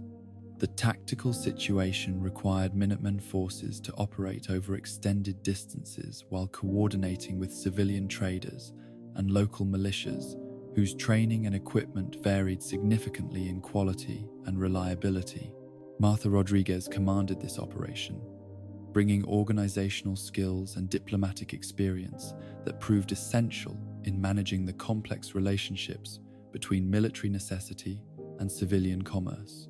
Her approach emphasized protection of trade rather than destruction of enemies, understanding that the economic prosperity of Allied settlements depended on maintaining commercial relationships that military campaigns might disrupt through excessive focus on tactical objectives. The campaign lasted 5 months and involved dozens of small engagements scattered across hundreds of miles of Commonwealth territory, testing every aspect of Minutemen capabilities from communication systems to logistical support. The distributed nature of operations required individual unit commanders to exercise initiative and make tactical decisions without direct supervision, fostering leadership development and tactical innovation that strengthened the organization, even as it created coordination challenges. The success of the trade route campaign demonstrated that Minutemen principles could be scaled up to regional operations without losing the essential characteristics that distinguished citizen soldiers from professional armies or mercenary organizations. Volunteers maintained their connections to home communities while developing broader loyalties to the Commonwealth as a whole. Local autonomy was preserved while regional coordination was enhanced through improved communication and standardized procedures. The emergence of established patrol patterns and defensive networks marked the transition from reactive responses to proactive security provision, as Minutemen forces began to establish permanent presence in areas that had previously been abandoned to raiders and mutants. These patrols served multiple functions beyond simple military security, providing intelligence gathering, communication relay, and assistance to travelers that reinforced positive relationships between the organization and civilian populations. The training programs that evolved from combat experience created increasingly sophisticated educational systems that balanced military effectiveness with civilian integration. New recruits learned not only weapons handling and tactical coordination, but also the ethical principles and community relationships that distinguished Minutemen's service from other forms of post-war military organization. The emphasis on education reflected understanding that citizen soldiers needed to comprehend the broader purposes they served, as well as the immediate tasks they performed. The reputation that the Minutemen established through these early campaigns attracted both allies and enemies across the broader post-war landscape, as other factions began to recognize them as a significant force whose principles and capabilities could influence regional power balances. The response to this recognition would determine whether the organization could maintain its essential character while adapting to the political complexities of an increasingly interconnected Commonwealth. The consolidation of territorial control that resulted from successful military operations created new responsibilities that tested Minutemen's commitment to democratic governance and civilian protection.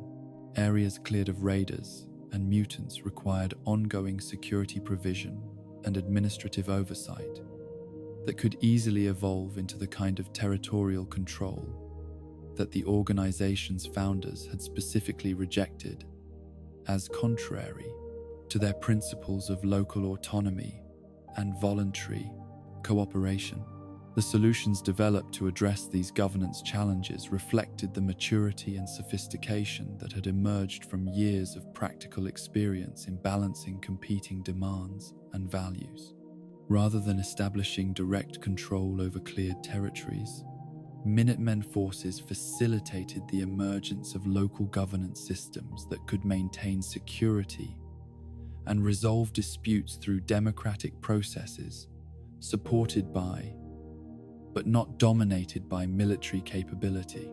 As the early wars drew toward temporary conclusion with the establishment of relative security across significant portions of the Commonwealth, the Minutemen had evolved from experimental alliance into proven institution, capable of providing both military defense and moral leadership to communities seeking alternatives to the chaos and predation that characterized much of the post-war world.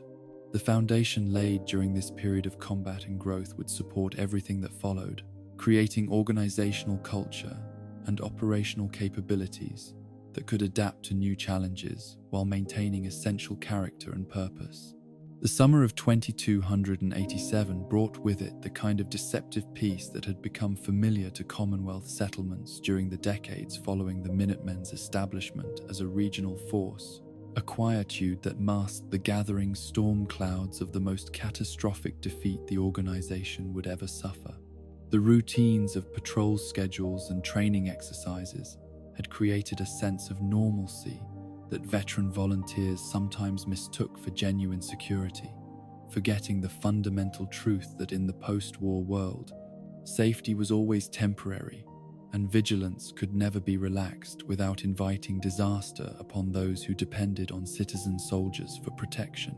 Quincy had emerged as one of the Commonwealth's most prosperous settlements during the years of Minutemen protection, its population swelling to nearly 400 souls who had been drawn by the promise of security and the opportunity to participate in something larger than mere survival. The town's strategic location at the intersection of several major trade routes had made it a natural hub for commerce and communication, while its proximity to valuable salvage sites provided economic opportunities that attracted skilled craftsmen, traders, and families seeking stable homes for their children.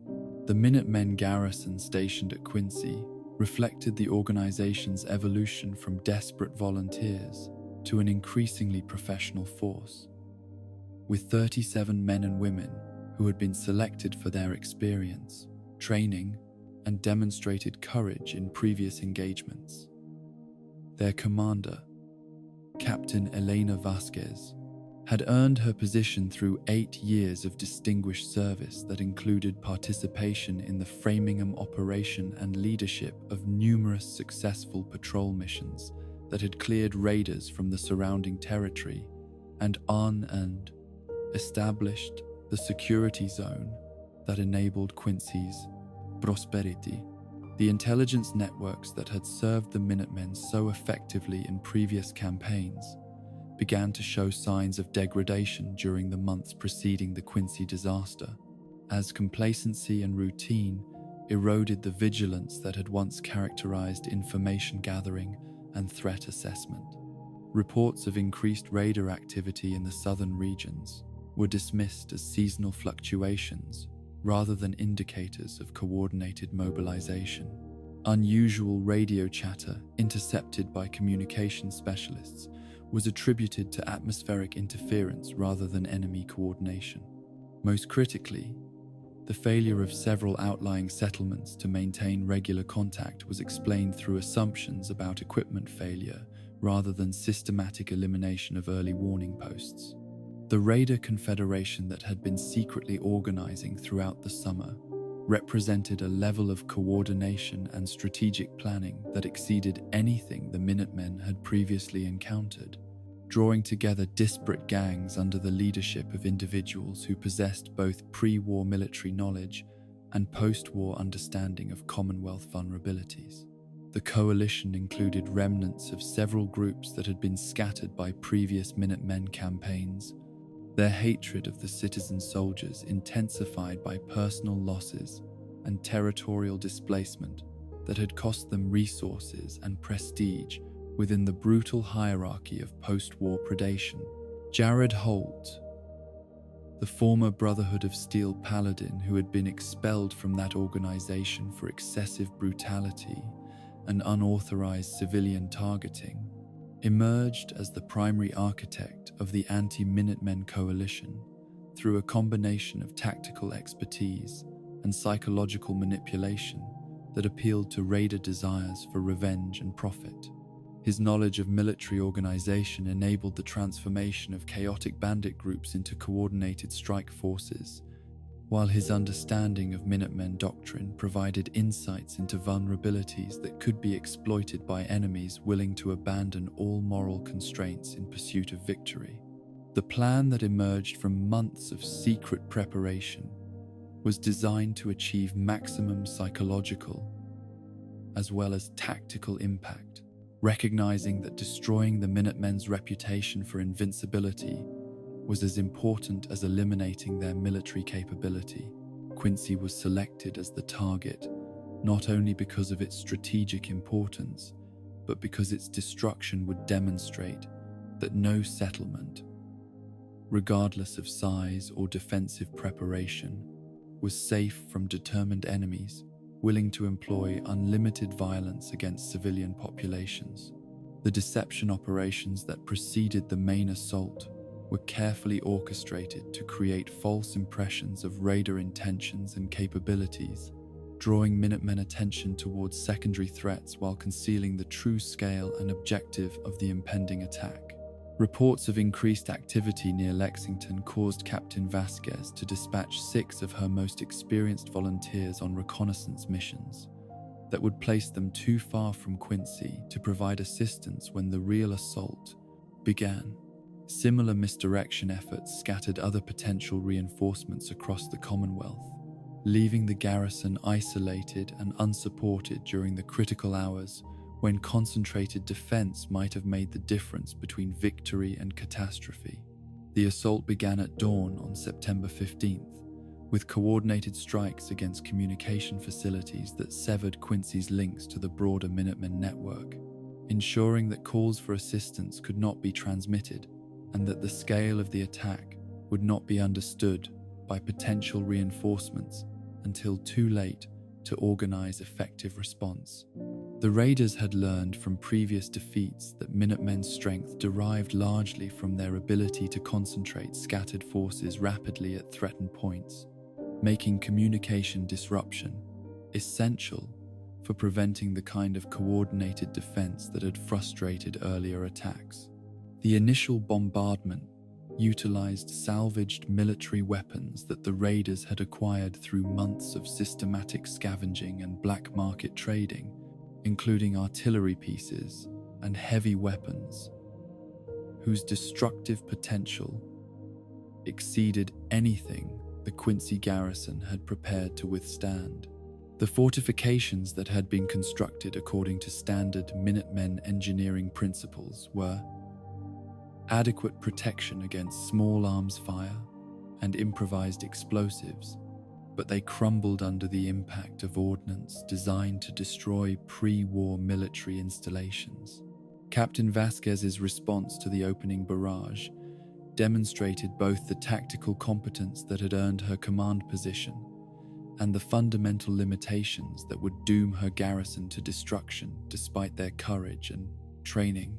Her immediate priority was civilian evacuation, reflecting Minutemen doctrine that emphasized population protection over territorial defense. But the speed and coordination of the raider assault had eliminated most escape routes before organized withdrawal could be implemented. The 23 volunteers who remained under her command after communication details and reconnaissance patrols were subtracted from available strength, represented barely 6% of Quincy's total population, creating impossible tactical mathematics that no amount of courage or skill could overcome. Each defender was responsible for protecting more than 15 civilians, while simultaneously conducting active defense against enemies who outnumbered them by ratios that exceeded 5-to-1 in assault troops alone, without counting reserve forces and support elements that brought total raider strength to nearly 300 combatants. The urban warfare that developed as raiders penetrated Quincy's outer defenses revealed the extent to which civilian prosperity had created vulnerabilities that military planners had not adequately considered.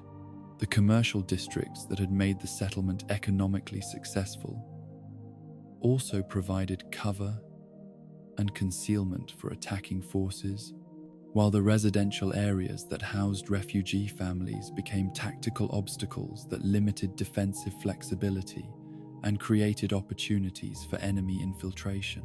The psychological impact of witnessing systematic violence against civilians tested every aspect of Minutemen training and moral foundation, as volunteers found themselves forced to choose between tactical necessities and humanitarian imperatives that their doctrine insisted were inseparable.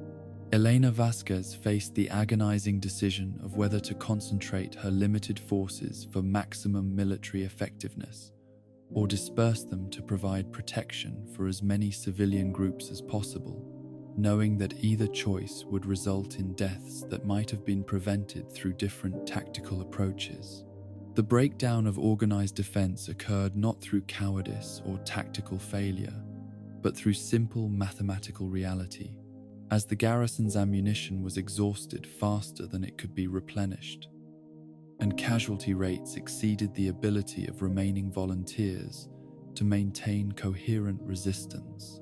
The raiders' willingness to accept massive losses in exchange for complete victory reflected strategic thinking that understood the propaganda value of total success against the Commonwealth's most visible symbol of citizen, soldier effectiveness. Marcus Chen, Samuel's younger brother who had followed his sibling into Minutemen service, made the garrison's final stand in the town hall, where 37 civilians had taken refuge during the initial bombardment. His decision to fight from this position was motivated not by tactical considerations, but by moral imperatives that placed civilian protection above personal survival or military logic. The 17 volunteers who joined him in this desperate action understood that their sacrifice could not save the settlement, but might provide enough time for some refugees to escape the massacre that was already consuming the rest of Plame. Quincy. The 6-hour siege of the town hall became the stuff of legend within Minutemen oral tradition, though few details survived the systematic elimination of witnesses that followed the raiders' eventual success in overcoming the last organized resistance. Radio intercepts from the final hour of fighting indicated that Marcus Chen and his volunteers continued coordinated fire until their ammunition was completely exhausted, then attempted to defend their position with improvised weapons and hand-to-hand combat that prolonged resistance beyond any reasonable expectation. The massacre that followed the collapse of organized defense was conducted with systematic thoroughness, designed to eliminate not only immediate threats, but also potential witnesses who might carry word of raider methods to other settlements. The civilian population that had made Quincy prosperous became victims of violence that exceeded even post-war standards for brutality, as raiders demonstrated their contempt for Minutemen values through deliberate targeting of families, children, and elderly residents who posed no possible military threat. The propaganda value that Jared Holt had sought through complete victory was achieved through documentation of the massacre that raiders distributed throughout the Commonwealth using the same communication networks that had once coordinated Minutemen operations. Images and testimonies describing the fate of Quincy's population were calculated to destroy civilian confidence in citizen-soldier protection, while demonstrating the consequences of cooperation with Minutemen forces.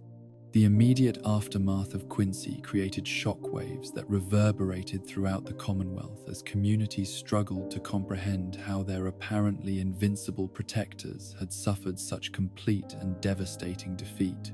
The psychological impact was compounded by the raiders' success in preventing any survivors from reaching safety, with first-hand accounts that might have provided context for the disaster or lessons that could guide future defensive preparations. Preston Garvey, who had been serving as liaison between Quincy and several smaller settlements in the region, received news of the massacre through fragmented radio transmissions that provided only partial understanding of the scale and nature of the disaster.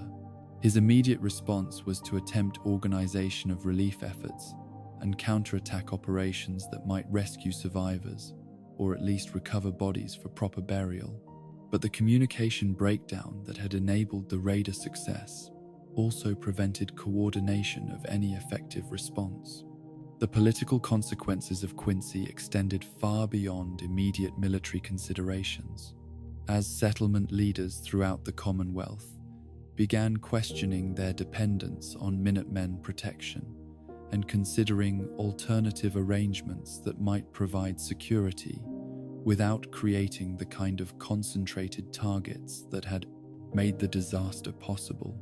The alliance structure that had taken decades to build began to fracture as communities calculated that association with the citizen soldiers might attract rather than deter attacks from enemies seeking to replicate Jared Holt's success. The organizational impact of losing 37 trained volunteers represented more than simple reduction in available manpower, as the casualties included some of the most experienced and capable personnel in the entire Minutemen structure. Captain Vasquez had been considered a potential successor to regional command positions, while Marcus Chen's technical expertise had made him invaluable for training programs and equipment maintenance that could not easily be replaced by remaining personnel. The intelligence failures that had enabled the Quincy disaster prompted desperate attempts to rebuild information, gathering networks that had been damaged by the loss of key personnel and communication equipment. The realization that enemies had achieved strategic surprise through systematic deception operations forced acknowledgement that Minutemen security procedures had become inadequate for the threats they faced. But the knowledge came too late to prevent the cascade of disasters that followed. The morale crisis that emerged from Quincy was intensified by the organization's inability to provide satisfactory explanations for how such complete defeat had been possible, despite years of successful operations and careful preparation.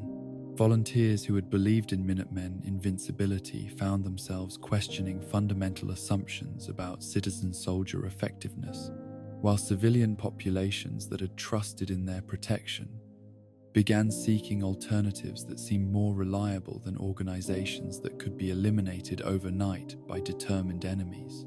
The recruitment challenges that developed in the wake of Quincy reflected broader loss of confidence in Minutemen principles and capabilities, as potential volunteers questioned whether service in the organization represented heroic sacrifice or pointless suicide.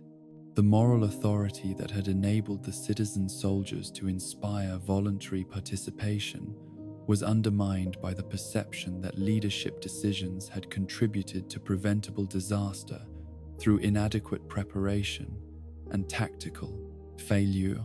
The strategic initiatives that emerged from desperate attempts to restore Minutemen credibility were handicapped by the loss of resources and personnel that had made previous successes possible, creating downward spiral in which reduced capabilities led to additional failures that further eroded confidence and support. Communities that had once competed for Minutemen protection began actively discouraging their presence, viewing citizen soldier garrisons as targets that attracted rather than deterred enemy attention. The fragmentation of command structure that accelerated after Quincy reflected the breakdown of communication systems and leadership hierarchies that had enabled coordinated operations across the Commonwealth. Individual settlements began making independent decisions about security arrangements without consultation with regional authorities, leading to conflicts and confusion that further weakened overall defensive capabilities. The emergence of false generals and opportunistic leaders during this period of chaos represented one of the most serious threats to Minutemen's survival, as individuals with questionable qualifications and motivations claimed authority over volunteers and resources, while lacking the competence or integrity necessary for effective leadership. These pretenders to legitimate command often made situations worse through poor decisions that cost additional lives and resources, while discrediting the entire concept of citizen-soldier organization. Preston Garvey's gradual recognition that the organization he had served faithfully was disintegrating around him created the personal crisis that would define his character and ultimately enable his later role in Minutemen revival. The man who had believed unquestioningly in the principles and effectiveness of citizen soldiers was forced to confront evidence that good intentions and noble ideals were insufficient protection against enemies who possessed superior resources, strategic planning, and absolute ruthlessness in pursuit of their objectives. The isolation that followed the breakdown of Minutemen networks left Garvey and other surviving volunteers scattered across the Commonwealth without communication or coordination, reduced to individual decisions about whether to continue resistance or abandon the cause that had given meaning to their lives. The psychological challenge of maintaining faith in principles that had apparently failed so catastrophically tested the commitment and character of everyone who had dedicated themselves to the citizen-soldier ideal. The legacy of Quincy would haunt the Commonwealth for decades, serving as both cautionary tale about the fragility of post-war institutions and inspiration for those who refused to accept that good intentions and noble purposes were doomed to failure in a world dominated by violence and exploitation. The disaster marked the end of the Minutemen's first era, but also planted seeds for eventual renewal. Though the organization would need to nearly disappear completely before the lessons of catastrophic defeat could be absorbed and applied to create something stronger and more resilient than what had been lost. The Museum of Freedom in Concord stood like a monument to irony in the autumn of 2291. Its pre-war exhibits celebrating revolutionary courage while sheltering the last remnants of an organization that had once embodied those same ideals, but now teetered on the edge of complete extinction. The building's colonial architecture, though scarred by centuries of weather and neglect, retained enough structural integrity to serve as fortress and symbol simultaneously, its thick stone walls providing physical protection, while its historical associations offered psychological anchor for men and women who had watched their life's work crumble into ash and disappointment. Preston Garvey moved through the museum's shadowed corridors with the careful efficiency of someone who had learned to conserve every motion and resource, his footsteps echoing in chambers where mannequins dressed as Minutemen from another era seemed to mock the desperate reality of their modern counterparts.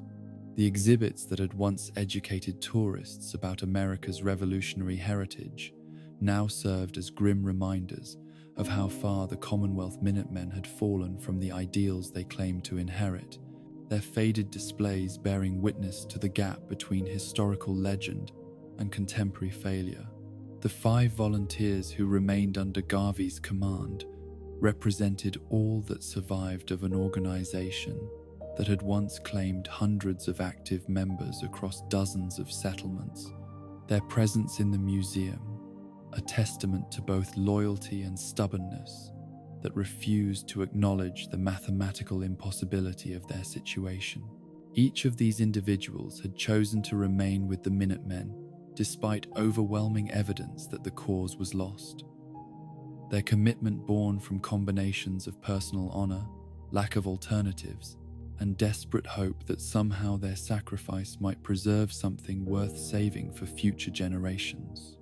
Marcy Long's presence among the survivors was motivated by grief as much as principle, her husband and son having died during the retreat from Quincy in an ambush that had claimed 12 volunteers and left the remaining force scattered across the Commonwealth wasteland.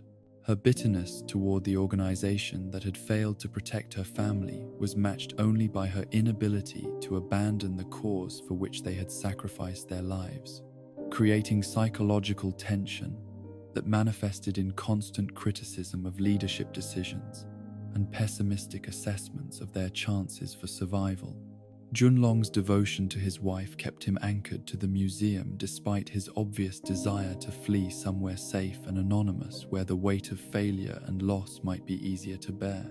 His mechanical skills had made him valuable during the retreat from Quincy, but his spirit had been broken by witnessing the systematic destruction of everything he had believed in, leaving him capable of performing necessary tasks, while mentally withdrawing from emotional investment in outcomes he no longer believed could be positive.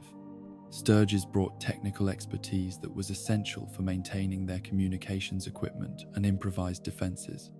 His pre-war engineering knowledge, enabling modifications and repairs that kept their small garrison functional, despite chronic shortages of parts and supplies.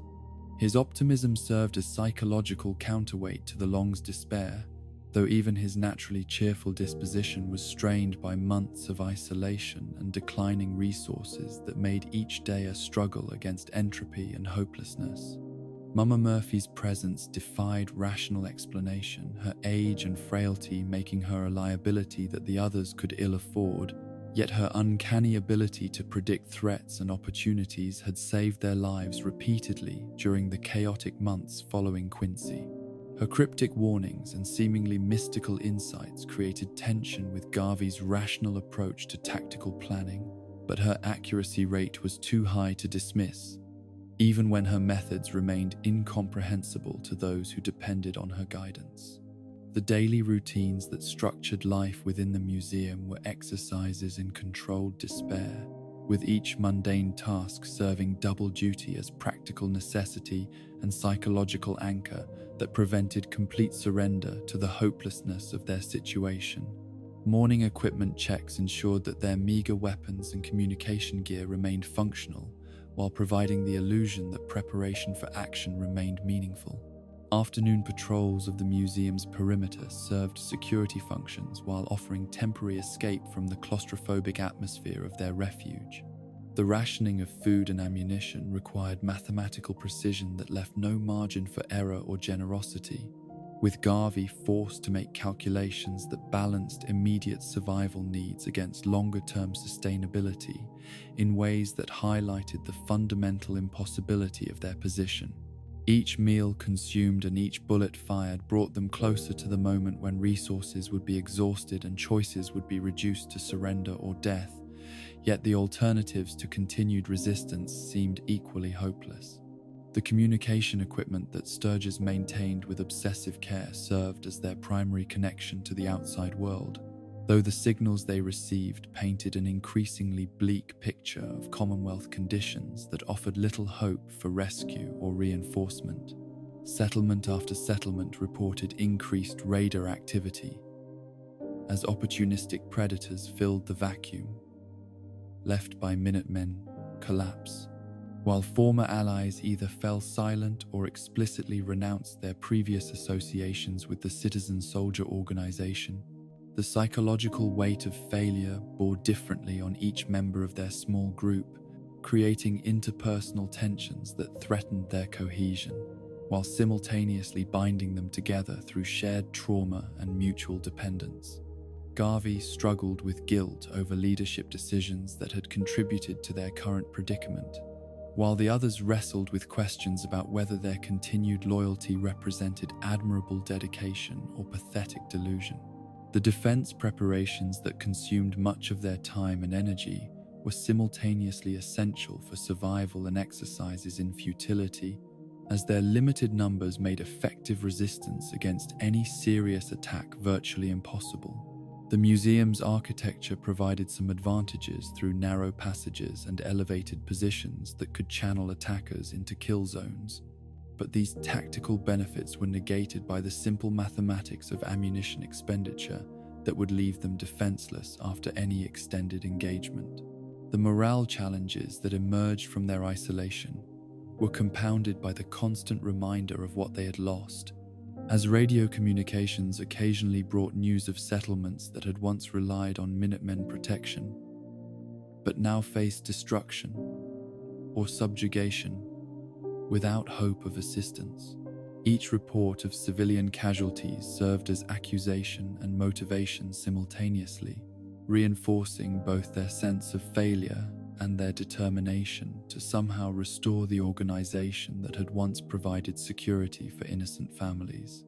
The recruitment efforts that Garvey attempted through radio broadcasts and written messages were exercises in desperation that yielded no tangible results, as potential volunteers had apparently concluded that association with the Minutemen represented suicide rather than service. The reputation that had once attracted idealistic young people to the cause of civilian protection had been replaced by recognition that the organization's name had become synonymous with defeat and abandonment. The strategic planning sessions that occupied their evenings were attempts to maintain the illusion that their situation contained possibilities for improvement, though the options they discussed grew increasingly unrealistic as their circumstances deteriorated. Plans for reclaiming lost territory were handicapped by lack of personnel, while schemes for establishing new alliances founded on their inability to offer anything of value to potential partners who were themselves struggling for survival. The maintenance of equipment became an obsession that served psychological as well as practical functions, with hours devoted to cleaning weapons that rarely fired and repairing communications gear that transmitted mainly bad news. The familiar routines of soldier life provided structure and purpose that helped prevent complete mental breakdown, while the tangible results of their labor offered small satisfactions that were increasingly rare in their daily experience.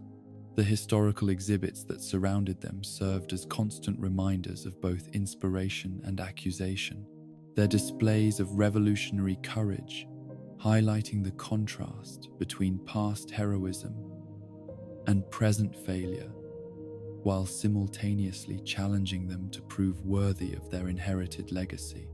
The Minutemen statue that dominated the museum's central hall became a focal point for meditation and self-examination that sometimes bordered on self-torture.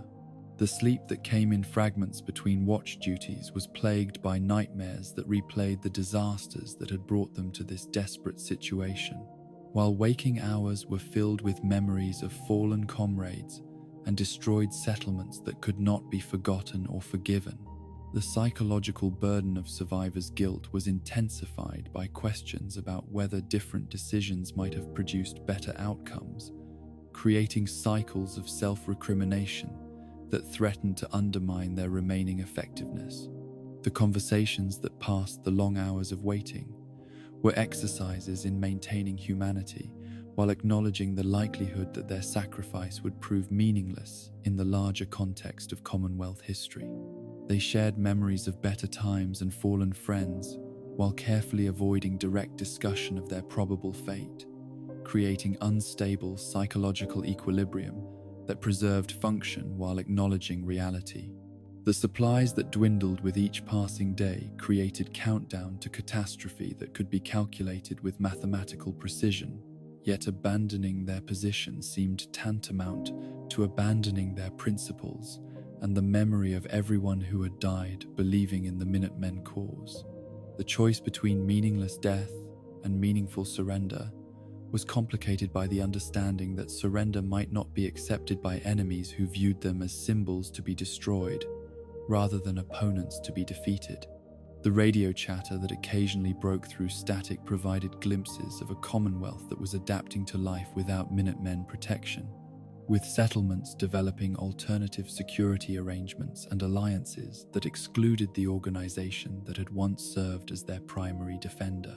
These reports confirmed that the world was moving on without them, while simultaneously demonstrating that civilian populations were finding ways to survive despite the absence of citizen-soldier protection. The weather that turned colder with approaching winter created additional pressures on their already strained resources. As heating fuel joined food and ammunition on the list of critical supplies that were approaching exhaustion, the museum's pre-war heating system had failed decades earlier, leaving them dependent on scavenged wood and improvised burning materials that produced more smoke than warmth, while potentially revealing their location to hostile observers. The patrols that Garvey conducted alone revealed a Commonwealth that was physically unchanged but psychologically transformed by the Minutemen's absence, with abandoned settlements serving as monuments to failed promises of protection, while successful communities had adapted to self-reliance that made citizen-soldier assistance irrelevant. The evidence of their organization's irrelevance was almost as painful as evidence of its failure. The communications from other Minutemen survivors were increasingly rare and desperate, with reports of isolated individuals or small groups attempting to maintain some semblance of organizational activity despite impossible odds and vanishing resources.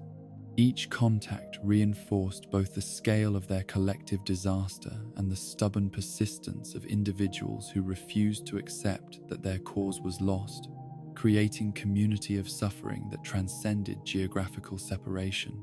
The leadership burdens that Garvey carried became heavier with each passing day, as the responsibility for maintaining morale and discipline among his remaining followers conflicted with his own growing certainty that their situation was hopeless. The role of general had once been honor and privilege, but it had devolved into psychological torment that required projecting confidence he no longer felt while making decisions that could only delay rather than prevent their eventual destruction.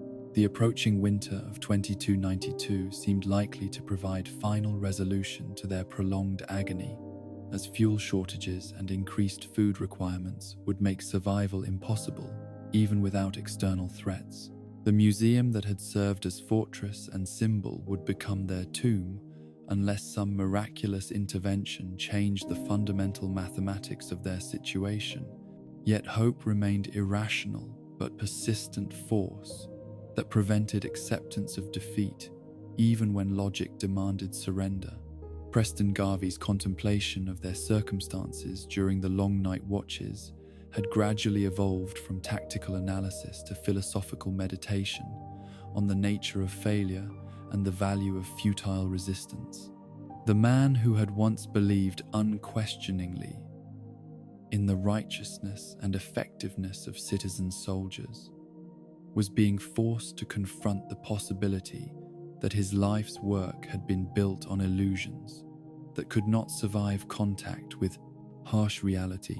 The dawn that broke over Concord on November 10th, 2292, found the last Minutemen maintaining their vigil in a museum dedicated to heroes they could no longer hope to emulate, their situation desperate beyond redemption, yet their commitment unshaken by the mathematical certainty of defeat.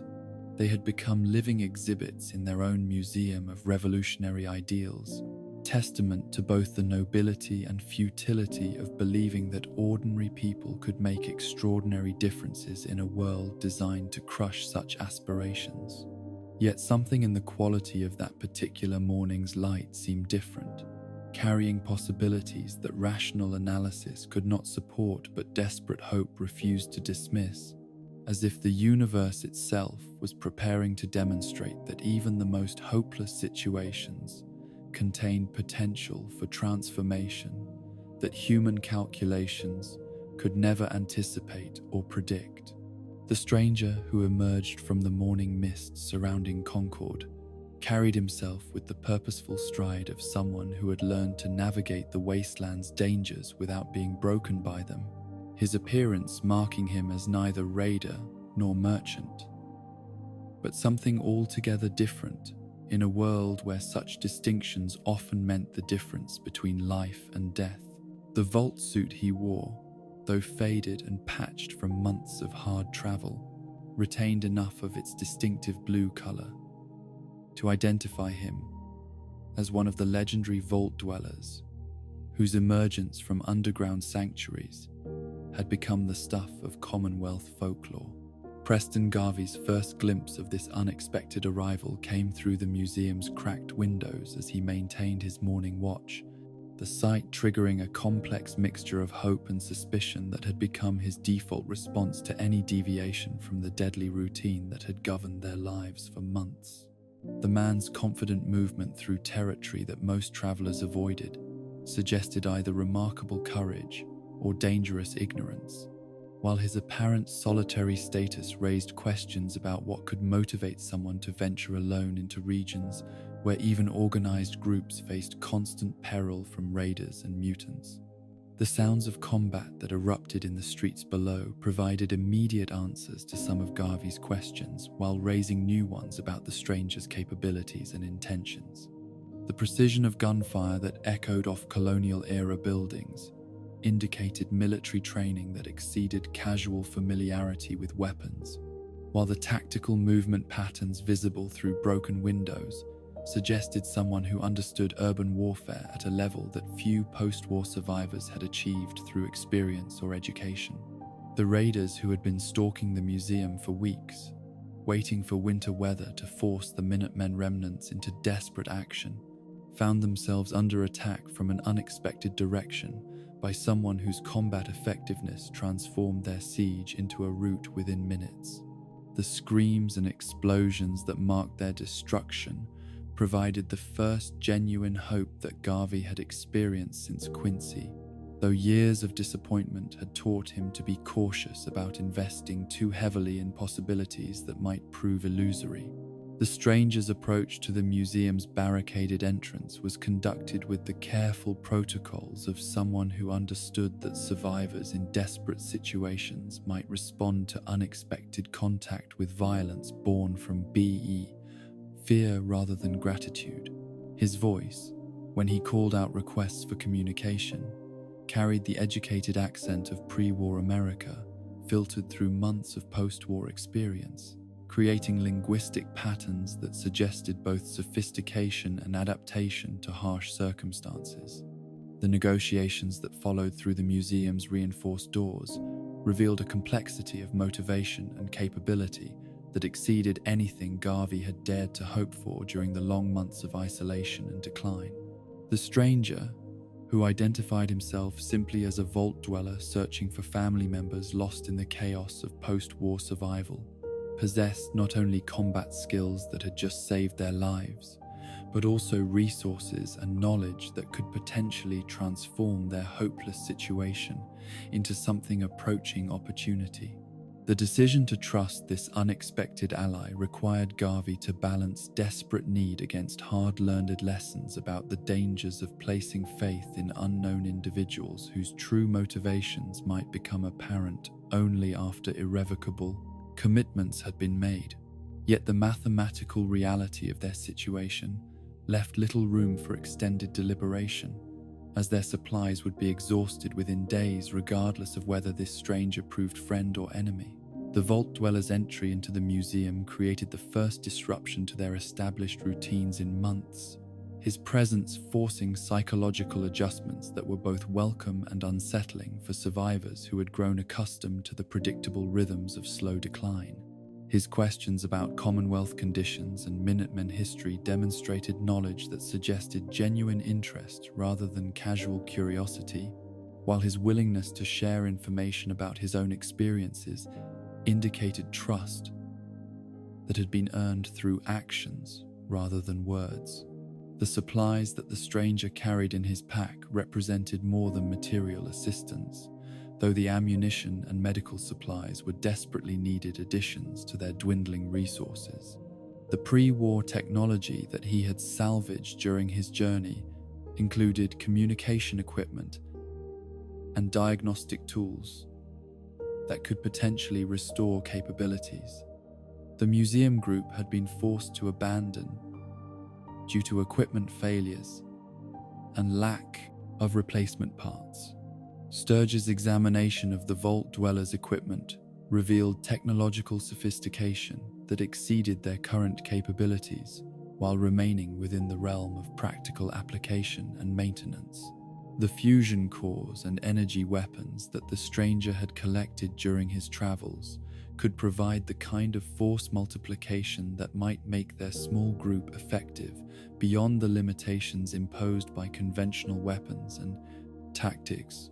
The discussions that developed during the stranger's first night in the museum ranged across topics that the survivors had not addressed in months, as his questions about Minutemen principles and Commonwealth conditions forced them to articulate ideas and commitments that had been maintained through stubborn determination rather than conscious reflection. The process of explaining their organization's history and ideals to someone with fresh perspective helped clarify both what they were fighting for and what they might realistically hope to achieve. Mama Murphy's reaction to the vault dweller's presence was immediate and dramatic, her cryptic pronouncements about destiny and potential futures creating tensions between rational planning and mystical interpretation that reflected broader questions about how desperate people should respond to unexpected opportunities. Her insistence that this stranger represented their salvation was welcomed by some as validation of their persistence, while dismissed by others as wishful thinking projected onto convenient circumstances. The vault dweller's account of his journey through the Commonwealth provided intelligence about regional conditions that had been unavailable to the museum group during their months of isolation, revealing both challenges and opportunities that could influence their strategic planning if they chose to resume active operations. The settlements he had encountered during his travels included some that had survived Minutemen collapse, while others had fallen to the same forces that had destroyed the organization's effectiveness. The military analysis that emerged from combining the stranger's observations with Garvey's knowledge of pre-collapse Minutemen operations painted a picture of Commonwealth conditions that was simultaneously worse and better than their most pessimistic assessments had suggested. While many communities had indeed fallen to raiders or other threats, others had developed alternative security arrangements that might provide foundations for rebuilt alliance networks. The proposal that gradually took shape during their first week of cooperation involved using the Vault Dwellers' capabilities as force multiplier that could enable small-scale operations designed to demonstrate Minutemen effectiveness, while building toward larger campaigns that might eventually restore the organization's regional influence. The plan required careful balance between ambitious objectives and realistic assessment of available resources, understanding that early failures could destroy whatever credibility remained to their cause. Sanctuary Hills emerged as the logical first target for reclamation efforts, its proximity to Concord and historical significance as one of the Minutemen's earliest success stories, making it symbolically important, while its small size and isolated location made it tactically achievable for their limited force. The settlement's abandonment following Minutemen collapse meant that clearing operations would not endanger civilian populations, while success could provide both base of operations and demonstration of restored capability. The expedition to Sanctuary Hills was planned with the meticulous attention to detail that had characterized successful Minutemen operations before the disasters that destroyed their organization, though the scale of preparation was necessarily reduced to match their available resources. The Vault Dwellers' power, armor, and energy weapons would provide unprecedented individual combat capability, while Garvey's tactical knowledge and the others' specialized skills would enable coordinated operations that maximize their collective effectiveness. The journey from Concord to Sanctuary Hills, though covering only a few miles of familiar territory, represented psychological passage from defensive desperation to offensive possibility that transformed the attitudes and expectations of everyone involved. The act of leaving their refuge for something other than foraging or reconnaissance required mental adjustments that went beyond simple tactical considerations to encompass fundamental questions about identity and purpose. The settlement they discovered at Sanctuary Hills bore the scars of abandonment and neglect that marked so many Commonwealth locations, its houses empty and its defenses crumbling from lack of maintenance. Yet the basic infrastructure remained intact enough to serve as foundation for restoration efforts. The workshop areas and agricultural plots that had once supported thriving community life needed work rather than complete reconstruction, making the task challenging but achievable for their small group. The clearing operations that removed raiders and other threats from Sanctuary Hills proceeded with efficiency that surprised even Garvey, as the Vault Dwellers' combat capabilities proved even more impressive in action than they had appeared in their initial encounter. The systematic elimination of hostile forces was conducted with precision that minimized damage to infrastructure, while thoroughly securing the area for civilian habitation. The restoration work that followed combined pre-war engineering knowledge with post-war improvisation techniques, creating hybrid solutions that maximized available resources while establishing security measures appropriate for their dangerous environment. The defensive fortifications that emerged from their efforts reflected lessons learned from Quincy and other disasters, emphasizing redundancy and flexibility over simple strength or impressiveness. The radio broadcasts that announced Sanctuary Hill's restoration to the broader Commonwealth were carefully crafted to balance confidence with humility, demonstrating Minutemen capability while acknowledging past failures and committing to improved performance in future operations. The response to these transmissions was initially skeptical, as many listeners had concluded that the organization was permanently defunct, but gradual acceptance of their renewed presence created opportunities for expanded operations. The recruitment efforts that followed their first success attracted volunteers whose motivations ranged from idealistic commitment to practical calculation. That association with effective leadership might provide security in dangerous times. The screening processes that Garvey implemented were designed to identify individuals whose values aligned with Minutemen principles while possessing skills that could contribute to organizational effectiveness.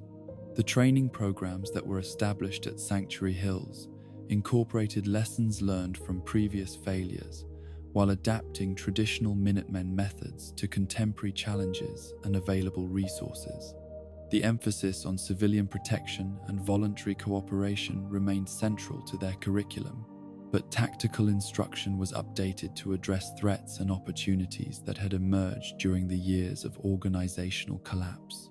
The communication networks that were gradually restored connected Sanctuary Hills with other settlements and surviving Minutemen groups, creating information flow that enabled coordination of activities while maintaining the decentralized character that distinguished citizen soldiers from more hierarchical organizations.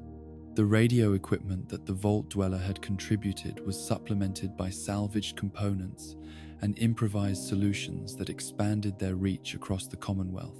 The first rescue operations conducted from their restored base demonstrated both capabilities and limitations of their renewed organization, as successful missions that saved civilian lives from raider attacks were balanced against recognition that their resources remained inadequate for addressing all the threats that plagued Commonwealth settlements.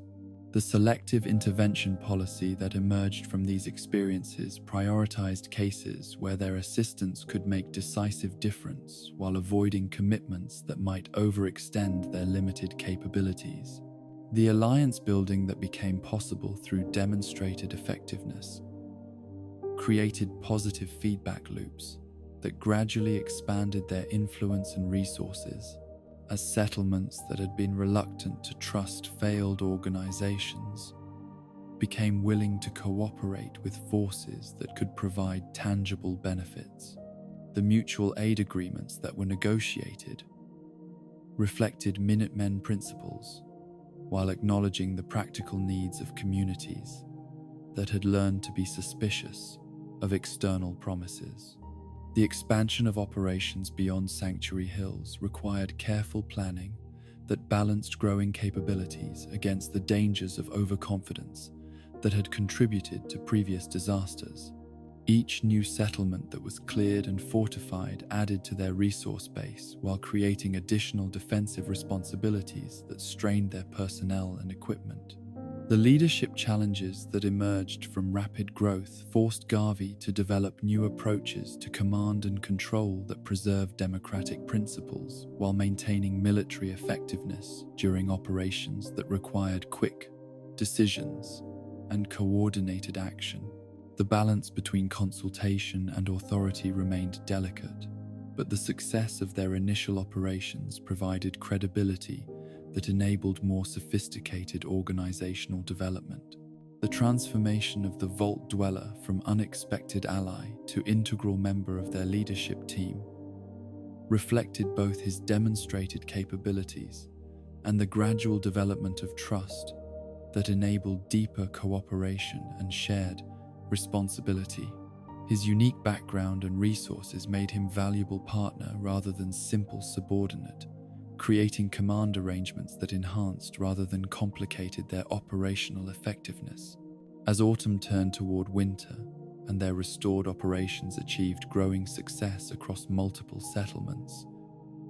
The Commonwealth Minutemen had begun their transformation from museum exhibit to living organization, their renewal built on foundations that acknowledged past failures while embracing possibilities that had seemed impossible during the dark months of isolation and despair. The road ahead remained uncertain and dangerous, but the combination of principled leadership, capable allies, and hard-won wisdom provided hope that their second chance might prove more enduring than their first attempt at serving the people of the Commonwealth. The restoration of the Commonwealth Minutemen from near extinction to regional prominence marked not merely an organizational recovery, but a fundamental reimagining of what citizen soldiers could accomplish when guided by principled leadership and supported by communities that understood the value of voluntary cooperation in an environment where survival itself remained a daily challenge. The network that emerged from the ashes of Quincy and the desperate months at the Museum of Freedom bore little resemblance to the earlier incarnation that had been destroyed by its own success and the enemies who had exploited its vulnerabilities through superior planning and ruthless execution. The general who had emerged from that crucible carried within him the accumulated wisdom of catastrophic failure transformed into strategic advantage. Preston Garvey's understanding of organizational weaknesses having been forged through personal experience of losing everything he had devoted his life to defending. His approach to rebuilding emphasized redundancy over efficiency, local autonomy over centralized control, and sustainable growth over rapid expansion that might recreate the vulnerabilities that had enabled their previous destruction. The partnership with the sole survivor had evolved beyond simple alliance into something approaching symbiosis, as their complementary skills and resources created capabilities that neither could have achieved independently, while maintaining the democratic principles that distinguished Minutemen from other post-war factions whose effectiveness came at the cost of moral compromise. The Vault Dwellers' unique combination of pre-war knowledge and post-war experience provided perspectives that enabled innovation while respecting tradition. The castle's restoration as Minutemen headquarters represented more than symbolic victory over the forces that had scattered and demoralized their organization. Its transformation from ruin to functioning fortress, demonstrating both their renewed capability and their commitment to the defensive principles that had always distinguished citizen soldiers from conquering armies. The artillery pieces that commanded the harbor approaches served notice that the Commonwealth now possessed forces capable of projecting power beyond individual settlements, while maintaining their essential character as protectors rather than oppressors. The settlements that had joined or rejoined the Minutemen alliance during this period of renewal brought with them lessons learned during the years of organizational collapse, their hard-won experience in independent survival, contributing to a network that was more resilient and adaptable than its predecessor.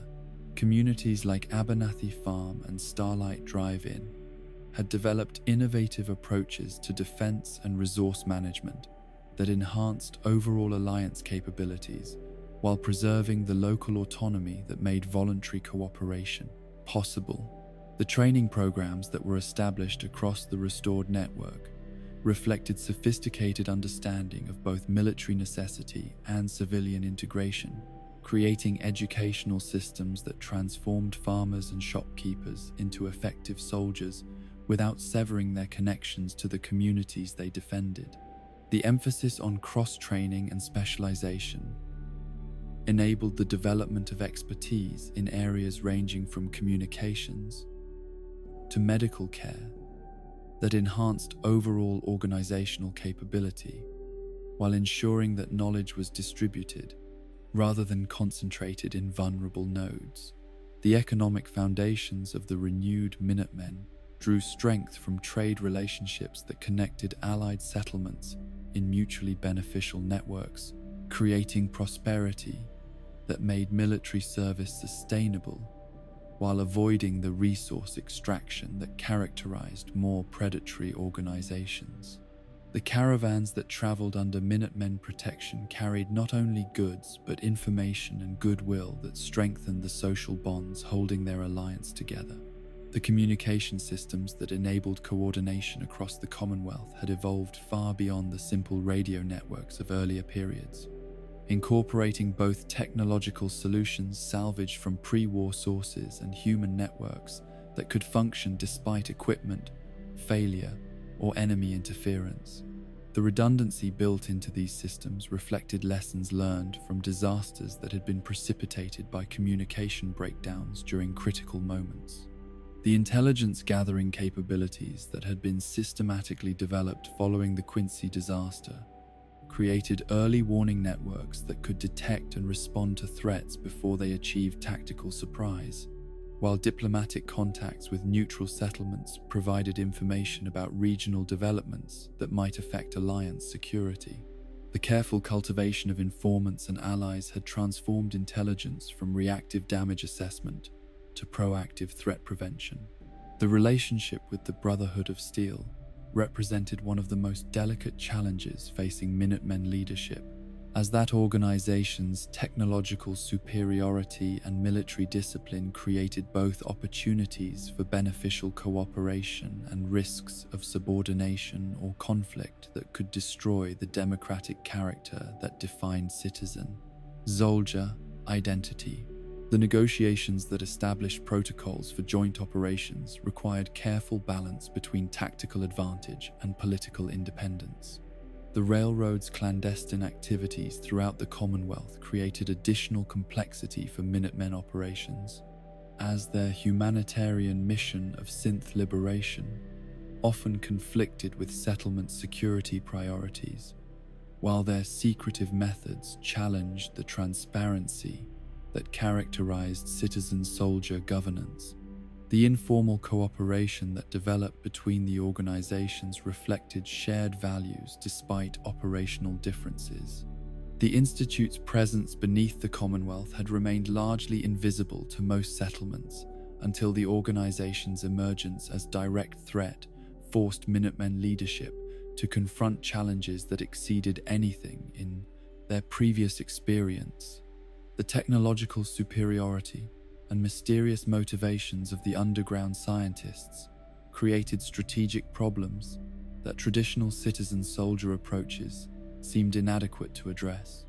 The synth infiltration programs that the Institute employed to gather intelligence and manipulate surface politics struck at the foundations of trust that held Minutemen communities together, creating paranoia and suspicion that threatened to destroy the voluntary cooperation that made their network function. The detection and response protocols that were developed to address this threat required unprecedented levels of security, awareness, and verification procedures. The decisive campaign against the Institute tested every aspect of Minutemen development and capability, forcing them to coordinate operations on a scale that exceeded their previous experience while maintaining the moral clarity that distinguished their cause from the technological tyranny they opposed. The planning and execution of this campaign required integration of resources and personnel from across their network in ways that demonstrated both their organizational maturity and their continued commitment to democratic decision-making. The assault on the Institute's surface installations represented the largest military operation in Minutemen history, involving coordination between multiple settlements and integration with allied factions whose motivations and methods differed significantly from citizen-soldier principles. The tactical complexity of these operations required leadership capabilities that had been developed through years of gradual expansion and continuous learning from both successes and failures.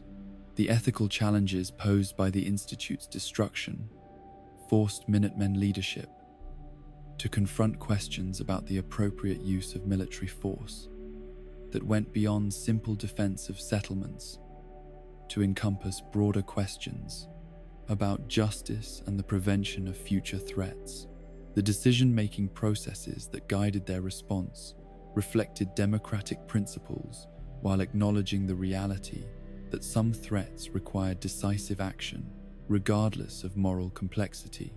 The liberation of synths, who had been created by Institute Science, raised questions about personhood and citizenship that challenged traditional assumptions about community membership and individual rights. The policies that emerged from these debates reflected Minutemen' commitment to protecting the vulnerable while maintaining practical approaches to integration and security that acknowledged legitimate community concerns. The post-Institute Commonwealth that emerged from these conflicts was fundamentally different from the region that had existed before their intervention, with power balances shifted and new opportunities created for expansion of citizen-soldier influence and democratic governance. The absence of the Institute's hidden manipulation allowed surface politics to develop more naturally while creating vacuum that various factions sought to fill.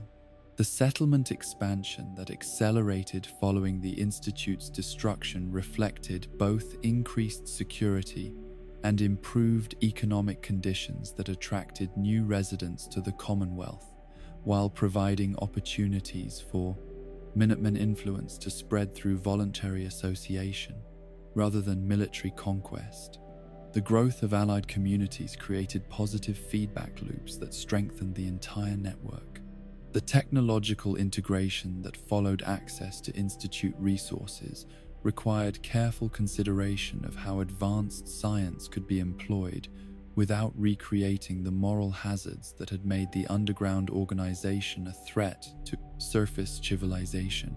The policies that governed technology distribution emphasized transparency and community control over centralized expertise and institutional authority. The Great Commonwealth Alliance that emerged from these developments represented the culmination of decades of gradual institution building and the successful integration of diverse communities under principles that respected local autonomy while enabling regional cooperation. The structure that connected settlements from the glowing sea to the northern reaches of the Commonwealth created unprecedented stability and prosperity. The diplomatic initiatives that extended Minutemen influence beyond traditional Commonwealth boundaries created opportunities for trade and cooperation with distant regions, while maintaining focus on local concerns and democratic governance that distinguished citizen soldiers from imperial ambitions. The careful balance between expansion and consolidation reflected lessons learned from previous periods of overextension. The cultural development that accompanied political and military success created shared identity that transcended settlement boundaries while preserving local traditions and customs that gave meaning to community life. The festivals and ceremonies that celebrated Minutemen achievements emphasized collective accomplishment rather than individual heroism, reinforcing democratic values through social practice. The educational systems that were established in Allied settlements ensured that future generations would inherit both practical skills necessary for survival and moral principles that had guided the organization through its greatest challenges. The curriculum that emerged from these efforts balanced technical training with civic education that prepared young people for both citizenship and leadership responsibilities. The historical documentation that preserved accounts of Minutemen development created institutional memory that could guide future decision-making while honoring the sacrifices of those who had died to establish and defend the principles that define citizen-soldier identity. The archives that were established at the castle and other major settlements ensured that lessons learned through experience would not be lost to time or complacency. The succession planning that addressed questions of leadership transition reflected democratic principles while acknowledging practical necessities of maintaining continuity during periods of change. The processes that were established for selecting and training future generals emphasized merit and community confidence over hereditary succession or factional politics.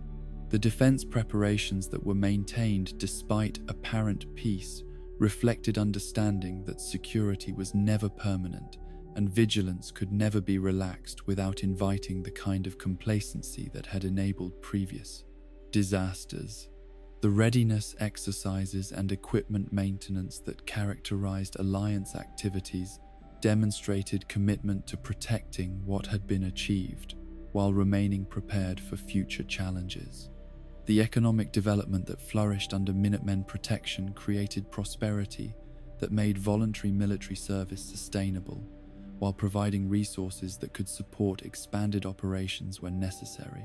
The balance between civilian welfare and military preparation reflected lessons learned about the relationship between security and prosperity that had been hard-won through years of struggle and sacrifice. The judicial systems that evolved to handle disputes between settlements and individuals reflected democratic values while maintaining practical approaches to conflict resolution that preserved community relationships and alliance cohesion. The emphasis on mediation and consensus building over adversarial proceedings created mechanisms for addressing grievances without destroying the cooperation that made their network function. The environmental restoration programs that addressed radiation damage and ecological destruction demonstrated Minutemen commitment to building sustainable future rather than simply maintaining temporary security. The agricultural and water purification projects that were undertaken across Allied settlements created foundations for long-term prosperity while demonstrating the positive potential of organized cooperation. As the Commonwealth Minutemen established themselves as the dominant force for stability and democratic governance across post-war Massachusetts, their success validated the principle that ordinary citizens, guided by moral clarity and united by voluntary cooperation, could create effective institutions capable of protecting civilization while preserving the human dignity that made civilization worth defending. The network they had built represented not just military alliance, but social experiment that demonstrated alternatives to the authoritarian and predatory organizations that dominated much of the post-war world. The legacy they were creating extended beyond immediate accomplishments to encompass broader questions about how human societies could organize themselves for mutual benefit, while respecting individual autonomy and community self-determination. Their example provided hope that the catastrophic failures of pre-war civilization need not be repeated, that different choices could produce better outcomes for future generations, willing to learn from both success and disaster.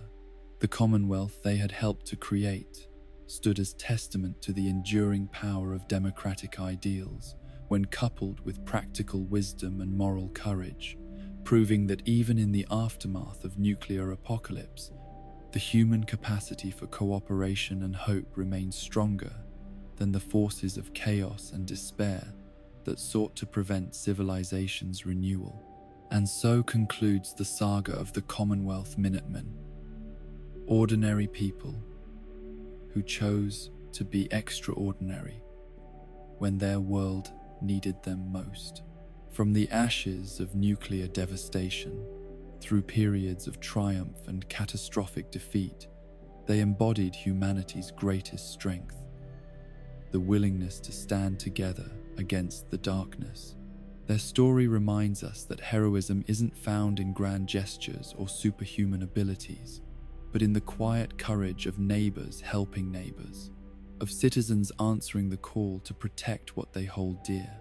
The Minutemen proved that even after civilization's collapse, the human spirit could rebuild something better, a community bound not by fear or force, but by mutual respect and shared sacrifice.